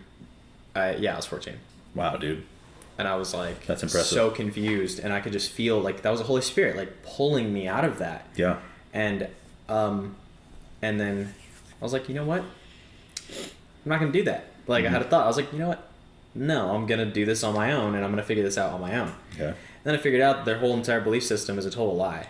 Okay. Like everything from the very start of it, total lie. Mm-hmm. And then I just like sat there, and it's like that veil being removed. You know what I mean? And it's and then you see everything like from a different perspective, and you're like, wow, I'm not where I'm supposed to be. Okay. And it was just that was the Holy Spirit, and that's when I knew that like I was like, okay, I can't put my faith in this anymore. Mm-hmm. Like, but the problem was, so I told my dad, I was like, I don't want to do this anymore. I don't believe it. And it's funny. He was like, okay. Really? Oh, yeah. But then it gets interesting. Okay. Yeah, I got completely shunned. Oh, okay. Like, not necessarily disowned, but like, oh my gosh, like, now I'm considered worldly. So. Yeah. It became a huge problem. Wow. It was not fun. And I was already like in a bad spot doing stuff that I wasn't supposed to, and like, it just like, I guess in a sense that push from my family pushed me towards other things, but I mean, then again, it was on my own esteem, but like, you know. Yeah. So then what made you, like, what specifically in that exchange of looking at that verse in John 1 made you not only think Jehovah Witnesses doctrine is way off or a lie, like you had said, but that, you know, kind of the more Protestantism or the you know, Christianity just in general was the right belief system? Because of the Trinity. Okay. I'd say, like, I believe in God 100%. Like, even at that age, like, I knew he existed. Mm-hmm. I knew that everything had to have come from a higher power. And it's like reading, and the Bible is like one of the most accurate, like, books when it comes to religions. Like, every other religion has its little, like, holes in it. Yeah. You know, and gaps that just don't make sense. And, you know, the Bible has always made sense to me. The gospel's always made sense to me. And it's like that one little thing, the Trinity. Like, I mean, it's a huge thing, but it's like that was the determining factor between like Jehovah's Witnesses and like actual Christianity. Mm-hmm. So when when the Trinity got proven to me, it's like, oh, okay, like I get it now. You yeah. know? And but what proved that? I guess that's what I'm wondering. Like, what proved to you that the Christian doctrine of the Trinity is right and the Jehovah Witness doctrine of not Jesus being deity? Well, specifically wrong? That section of verses really proved it to me. Like, because it says it right there that Jesus. Oh, I see what you're saying. You're saying you were able to see that their translation of that Jesus, in the beginning was the Word. The Word was with God. The Word was a God, is what theirs says. Yeah. But you were able to see from the original language that it's not. It's the Word was God. Yeah, and then also Jesus has said, he's like, if you've seen me, you've seen the Father. Yes. And it's like, yeah, in that moment, I was just like, oh, right, the Trinity exists, and it's a real thing. Okay. Like, and everything that I've been believing is a total lie. Wow. Okay. So, very eye-opening. Yeah. I bet. Yeah. Kind of changed direction. And you're about 14 at that time, you said? 14 at the time, yeah. Okay. And now you've just kind of been and what brought you to like Calvary? Because was your mom going there? Or? My mom was going at the time. Oh, she was. Okay. But then COVID hit, and they kind of had a falling out with Calvary. Because of their stance on stuff, or? I think my mom started branching out into other things, and then also my mom just never felt like welcomed there. Okay. I guess they kind of like had like they put trust in certain people, and then like when they left, like nobody, like she was telling me, like, you know, nobody reached out really, like nobody was, like they kind of felt abandoned when they were like really struggling. Right. And it's like I can understand why there's some of that hurt, you know, because it's like, yeah, you know, that's it's supposed to be your family. If they're exactly. Just, And it's like they felt very disregarded. And my mom, she's been doing VBS for Calvary since I was like 6 or so. Like she was doing it for years. You have to show me a picture of your mom if you haven't. I wonder if I know her. Yeah, and she, like all those paintings in the church, my mom did them. Oh, really? Yeah. So she's an artist. Yes, she is. That's where I get all my artistic. Okay. Nice. Very cool, man. Where's she at? What's your mom's name? Alicia. Alicia. S-H-A?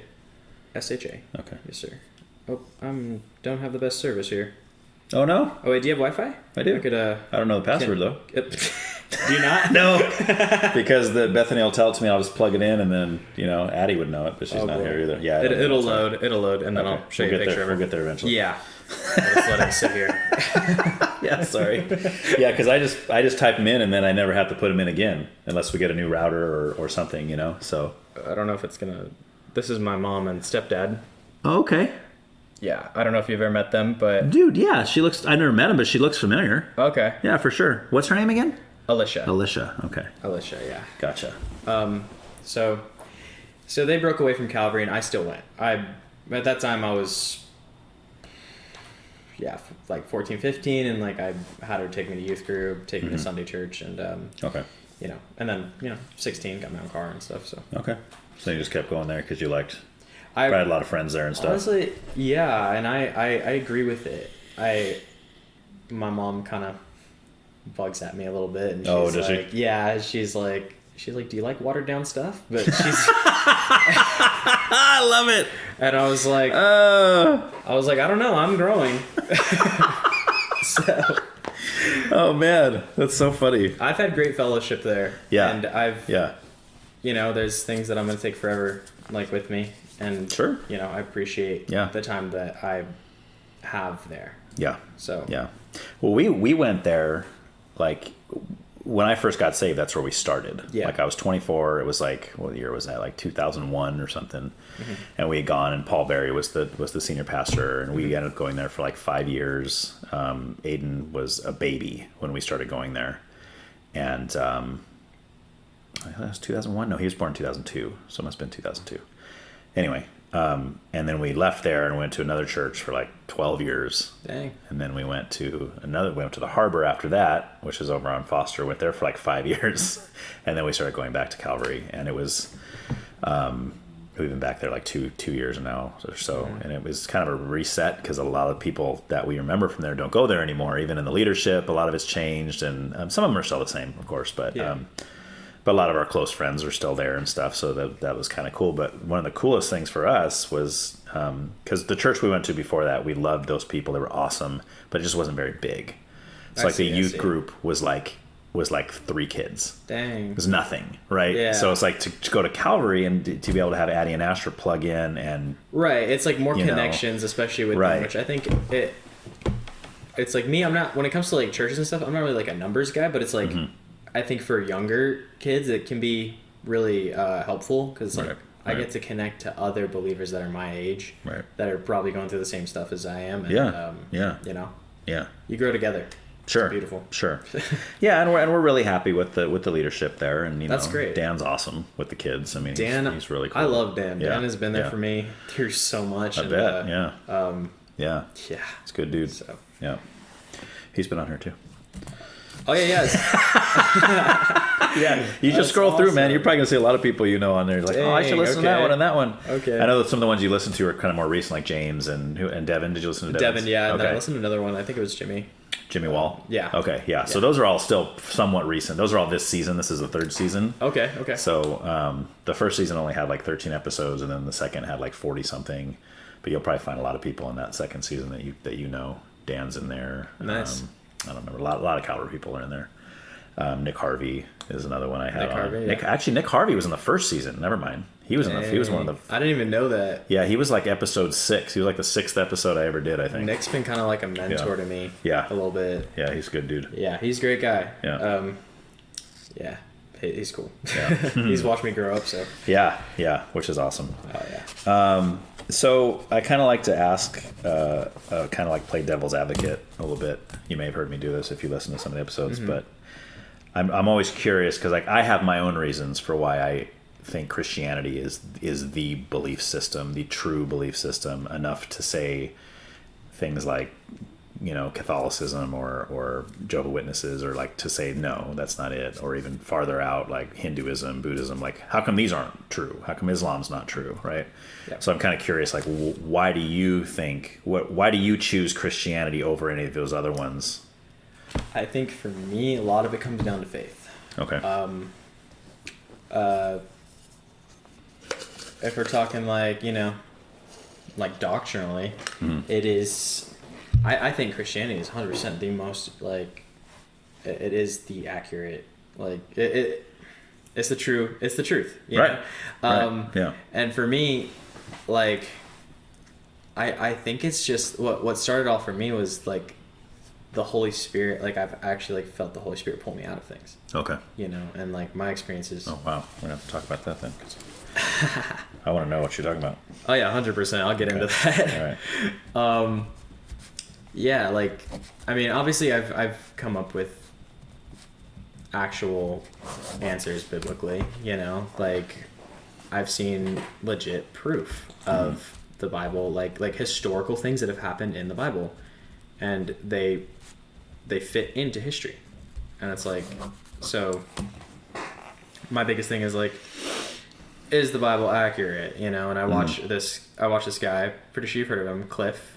Oh yeah, the guy goes to college campuses, yeah. And he debates with these college kids. It's cool because he answers some of my questions that I've had. Yeah. And you know, this one guy was asking, he's like, the Bible doesn't talk about dinosaurs, so how's it true?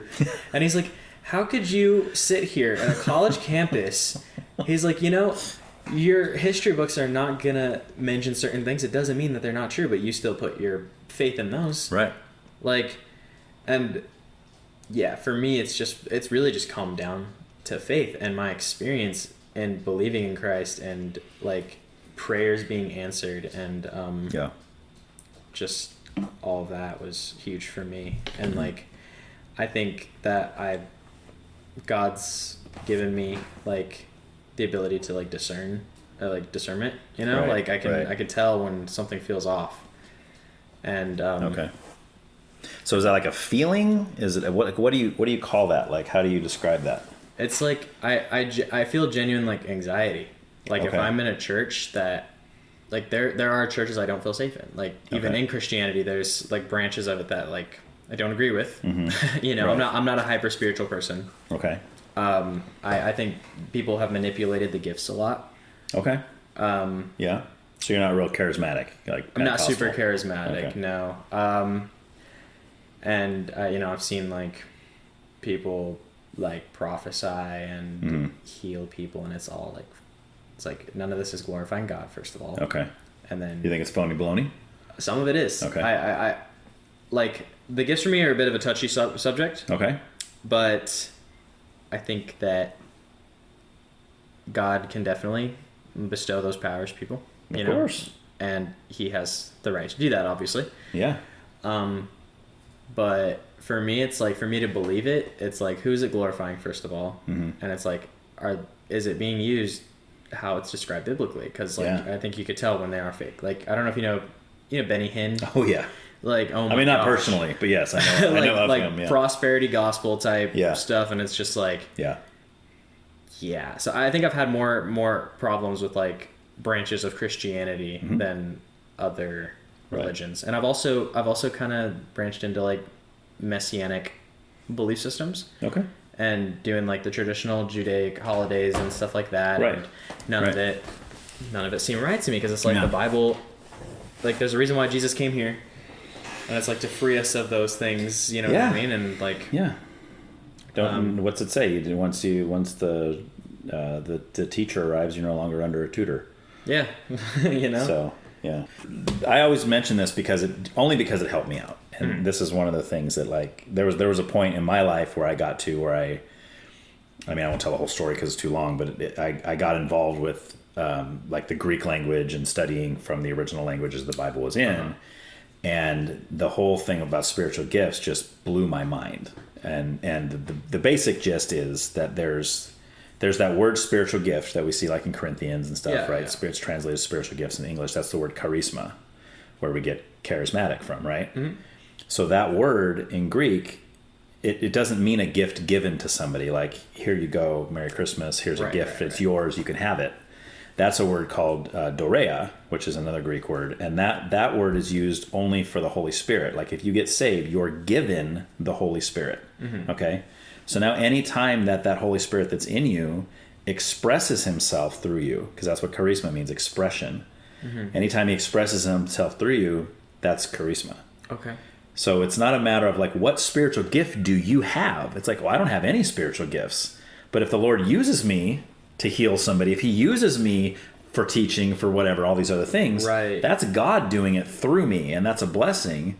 But it doesn't mean like if God uses me like to heal you or something, now all of a sudden I'm going to write a book about my healing ministry and I'm going to go around praying over people and like I have the power, right? Yes, I've got the gift. Let me pray for you and your cancer will be gone. It's like, no, that's not how it works. Exactly. And I think that a lot of big churches mainly, you know, they've made it a point to like make it about that. Right. And it's like it becomes about them. It's a money thing. And it's like, it's sad to see that because it's like people are there for genuine like authenticity, you know? And it's like, they're just getting lied to. Right. And it's sad, you know? Yes. And then it's kind of like, you know, monkey say, monkey do type of thing for some people. And it's which I never understand. Yeah, it's like, why, like, please dig deeper. Yes. But there's certain minds that's just the way they work. They're not really the kind of minds that want to go out on their own and research things. They're just like, oh, I'll just believe he's a pastor, he knows. Right, which is just, it's so sad. And it's like, I love teachers that like tell people, they're like, you know what, like no matter what, do your own research, like have your own relationship, and that's the most important thing in my opinion. Like, you know, even when Dan would say certain things, I would do my own research. Like even if Connor would say some things, like I need to do my own research. Of course. And the beauty of those two guys is that they would tell you the same thing. I love them. They're great. Yeah, they would say, don't believe me just because I said it.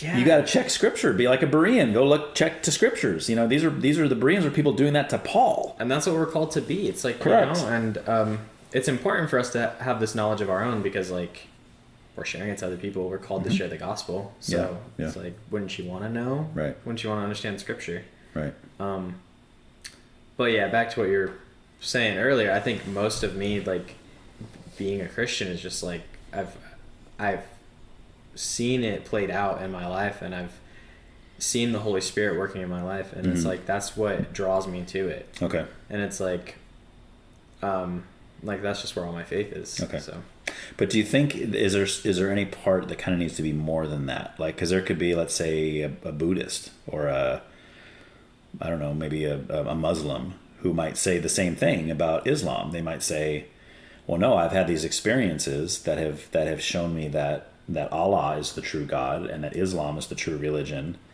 You know, they might have the same kind of anecdotal story about how they feel about that religion.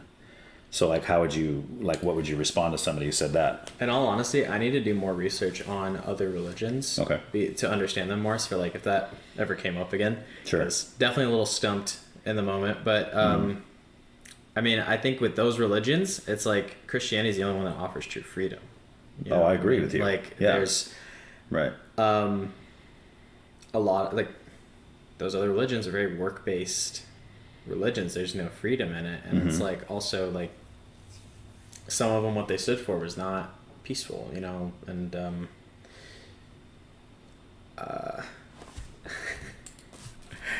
yeah, it's definitely a hard topic for me because I need to understand these more for sure. Of course, yeah. The fact that you're open to it is a good sign too, because I'm like you. I think we're like-minded in that way as far as like the way we do things. But I'm the kind of person who says before I can critique Islam or before I can critique Jehovah Witnesses, I need to know maybe they're right. I need to be open to that first. Exactly. Right? I should do more research on that. For sure. Yeah. Well, you kind of already are going there, at least with John 1:1 and you coming out of, Jehovah Witness doctrine and going to the doctrine you're believing. I could disprove that all day. Right. But, yeah. Those other religions, I haven't learned too much about them. I just the only like, I guess I could call it comfort is just like I said, like Christianity is the only one that offers true freedom, and it's like, and it's there's something that I had and I cannot think of it. You hate that? I hate when that happens. You'll think of it later. Yeah. And then I'm like, dang it, I could have said that. Yeah. That happens all the time to me. Yeah. So I just got to let it go. So do you think that the Bible is like 100% true in all of its everything it says? It all came from the Lord using people. So if it came from the Lord, it is true. Okay. That's my belief on it. Yeah. I agree. I agree with that too. I know a lot of people would say maybe not, because they say, well, I don't like how it says this, or I don't like how it says. But then that's because you don't like it. Correct. And it's like, I think people be like, oh, well, my God. And it's like, that's your God that you created in your mind.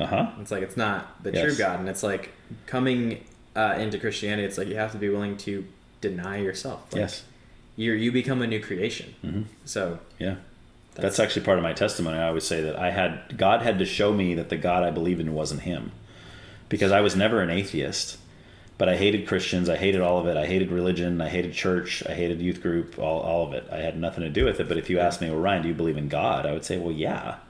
Because it doesn't make sense to me to think that, nothing created this, or this just appeared here one day. Yeah, it doesn't make any sense. No, it doesn't. At least that was where I stood. I know there's a lot of people that say, oh yeah, it makes total sense that all this stuff just appeared here. Really? Which is like trippy to me. But... Right, exactly. Me too. Me too. But they have their reasons, and they I've had people on here that have very well thought out reasons for why they just believe. I would love to debate appeared. Yeah. Oh, really? Yeah, I would love it. Yeah. Okay. Yeah.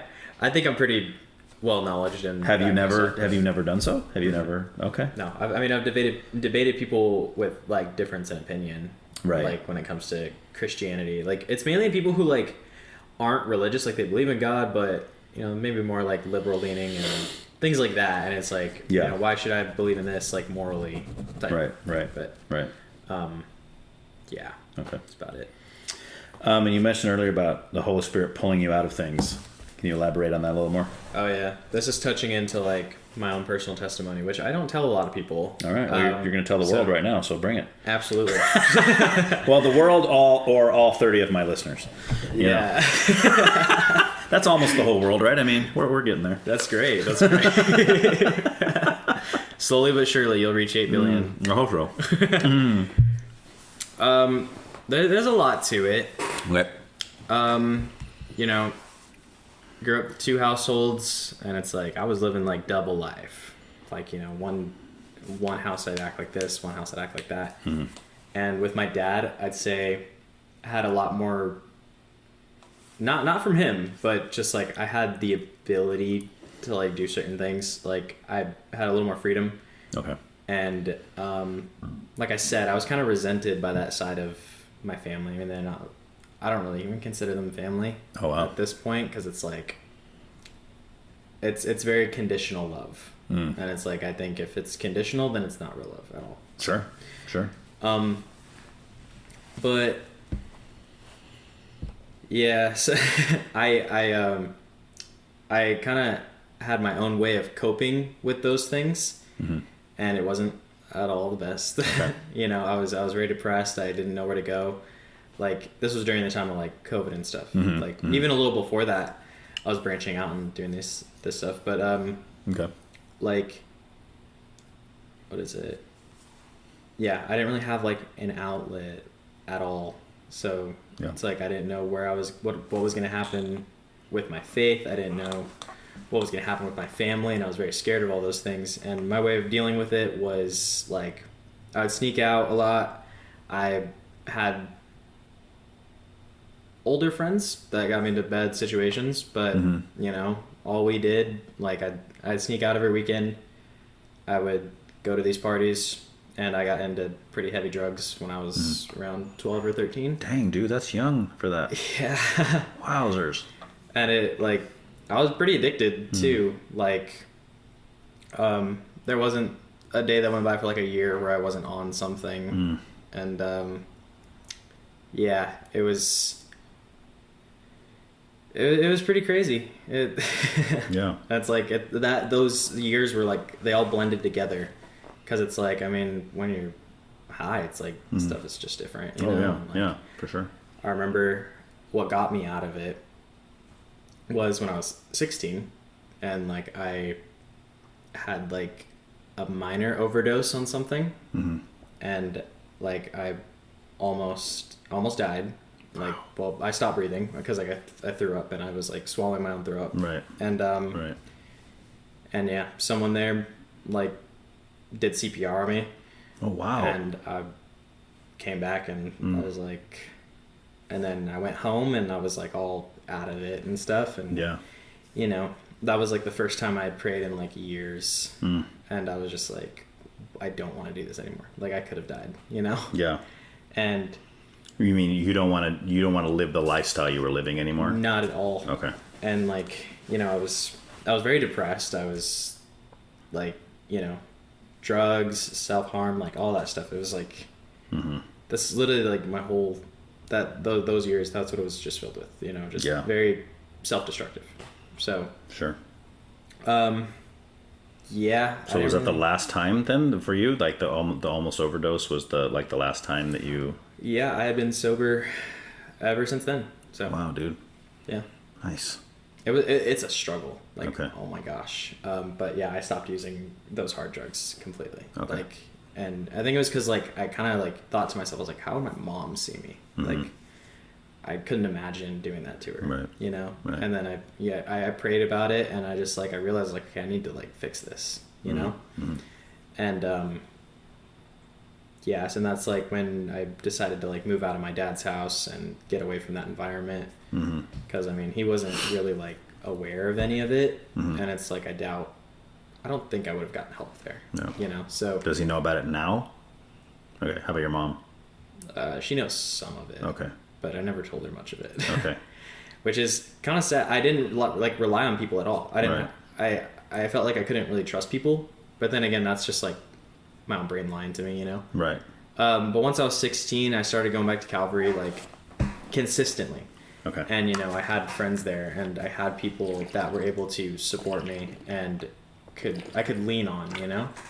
And that was the biggest thing for me, you know? And I could feel the Holy Spirit like using that experience that I had to push me further towards him, like towards the Lord completely. Right. And, you know, I've dealt with other stuff, like, even after that, you know, like another situation that happened, like earlier this year. I went on a trip to Ireland, and that, like, saved me, because I was, like, I've struggled with mental health for, like, the longest time, but, you know, I was, like, I had been, like, going back and forth with, like, the idea of, like suicidal thoughts and stuff, and, you know. Up until the Ireland trip, you mean? That recent? Okay. Yeah. Because that was just a couple months ago. Yeah, in, like, July. Okay. Yeah. It's something I've struggled with a lot, and it's, like, it was just a rough time for me, and they were, like, really eating at me. And it was great being there, and, like, something that... Because I was still dealing with, like, the guilt of, like, doing drugs and, like, not feeling like I even fit in as a Christian. Like, I was like, I've done all these awful things. Like, how can I even be considered a believer, you know?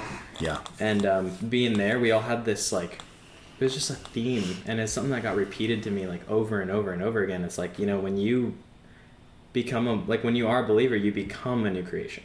Yes. You are a new person, and you're free from the guilt and the shame of everything else, you know? Yeah.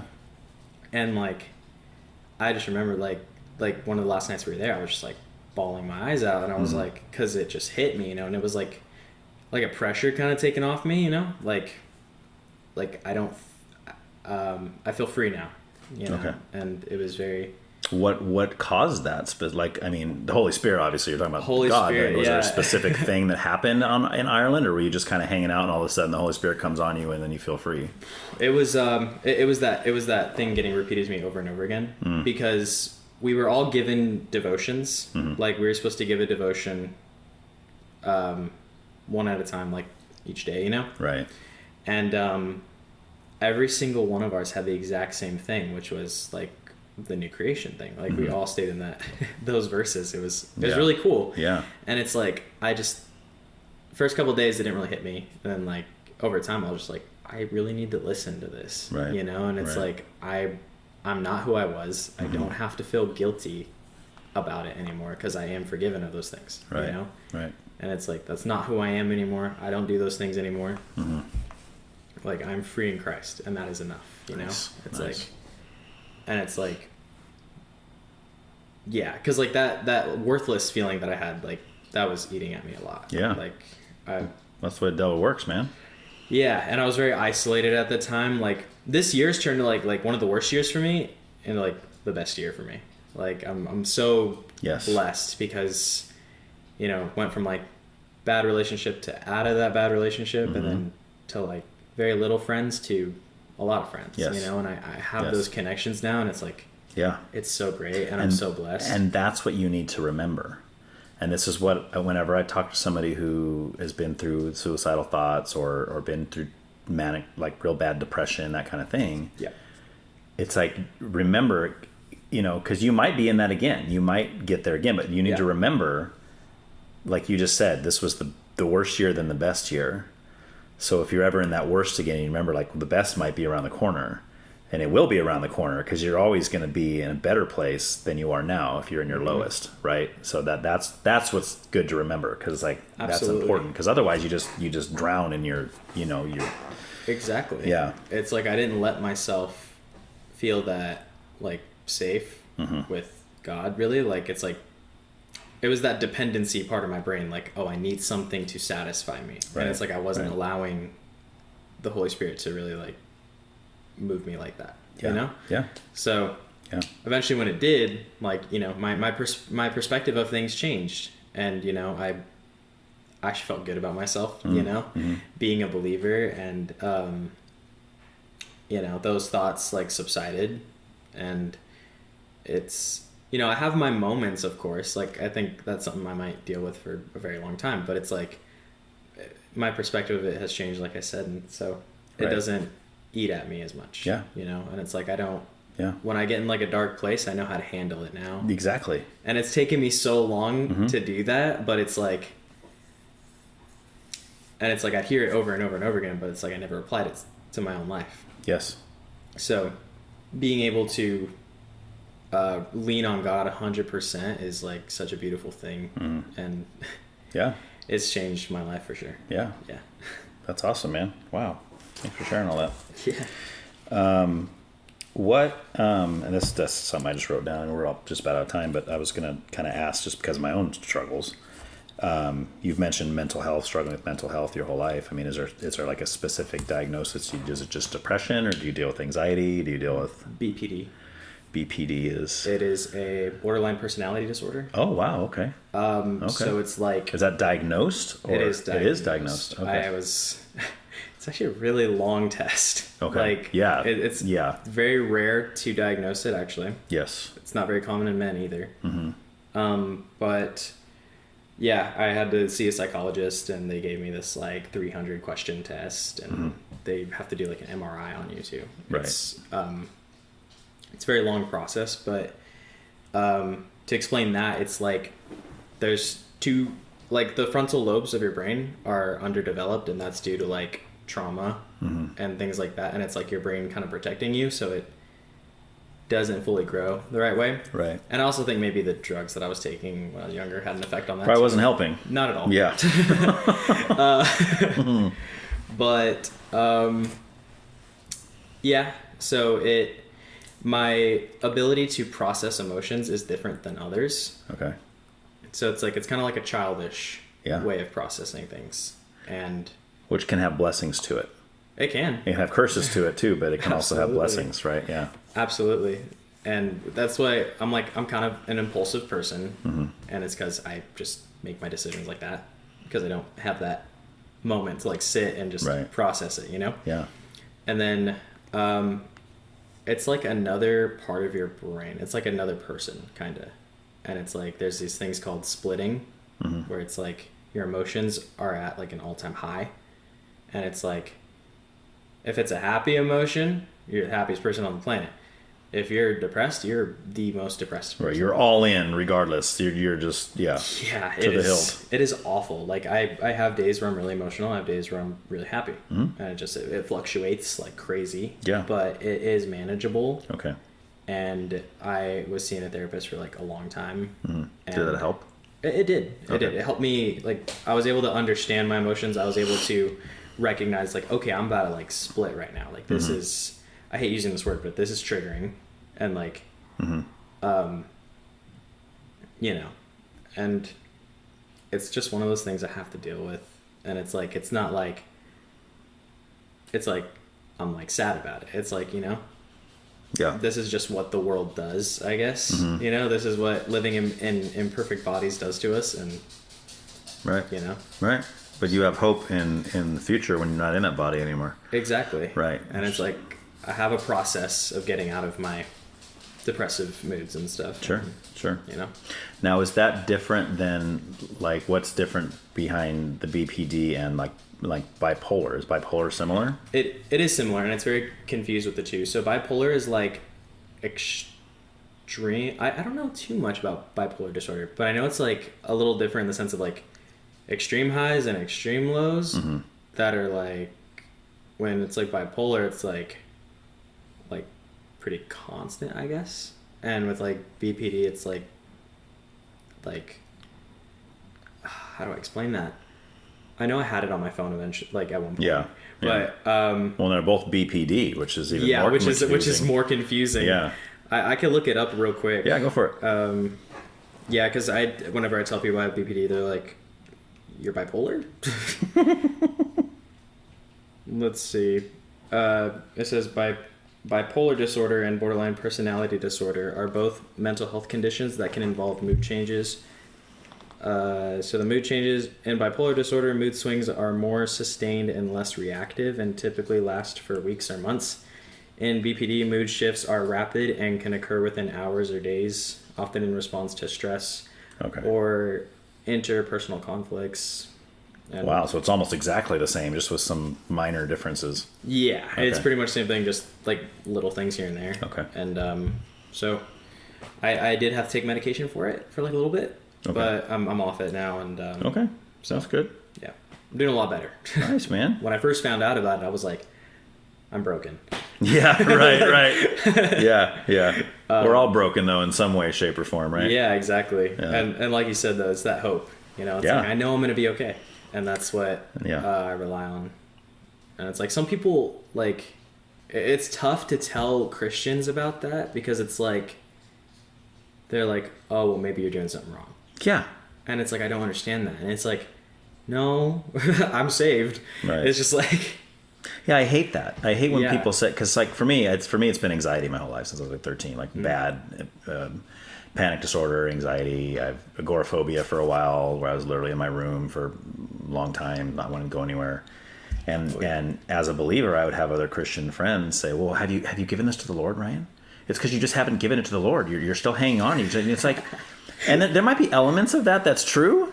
But it's like, that's not what I need to hear right now, right? Exactly. Like don't. I kind of need someone to support me. Yes, a little bit. It's like this sucks. I'm dealing with something hard. This is a struggle, right? It's like, you know, I need to have like a diagnosis. I need to know what's happening to me before I can start looking at solutions to it. So, yeah, that was always frustrating for me. But that just shows you that they don't understand. Like things like mental health, things like, I mean, for me, like with anxiety.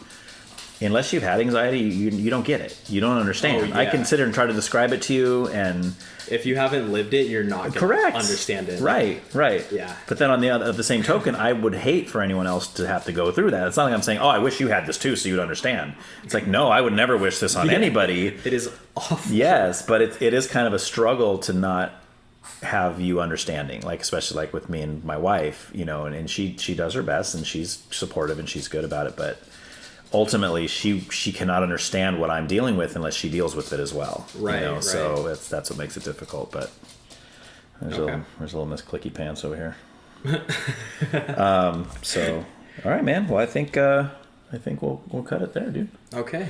That was fun. That was great, dude. Yeah, thanks, man. I loved it. Good. Glad to hear. I was a little nervous coming on because I was like, oh, I bet I'm going to be talking about some difficult stuff, but it's like, I like being authentic and good. You know.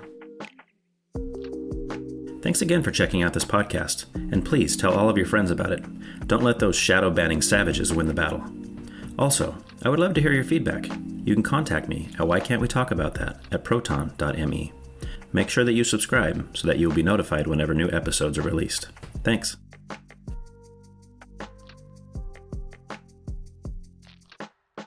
Oh, it's my mom. Go ahead. You can take it real quick. Yeah. Sure. Hey, what's up? You got the house. Congratulations. Oh, I'm very proud of you guys. That's great.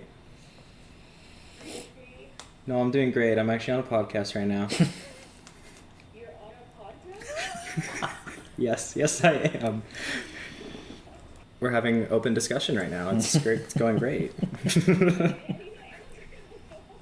Yes, I did. It's gonna be cut out. But Yeah, we won't keep this part in.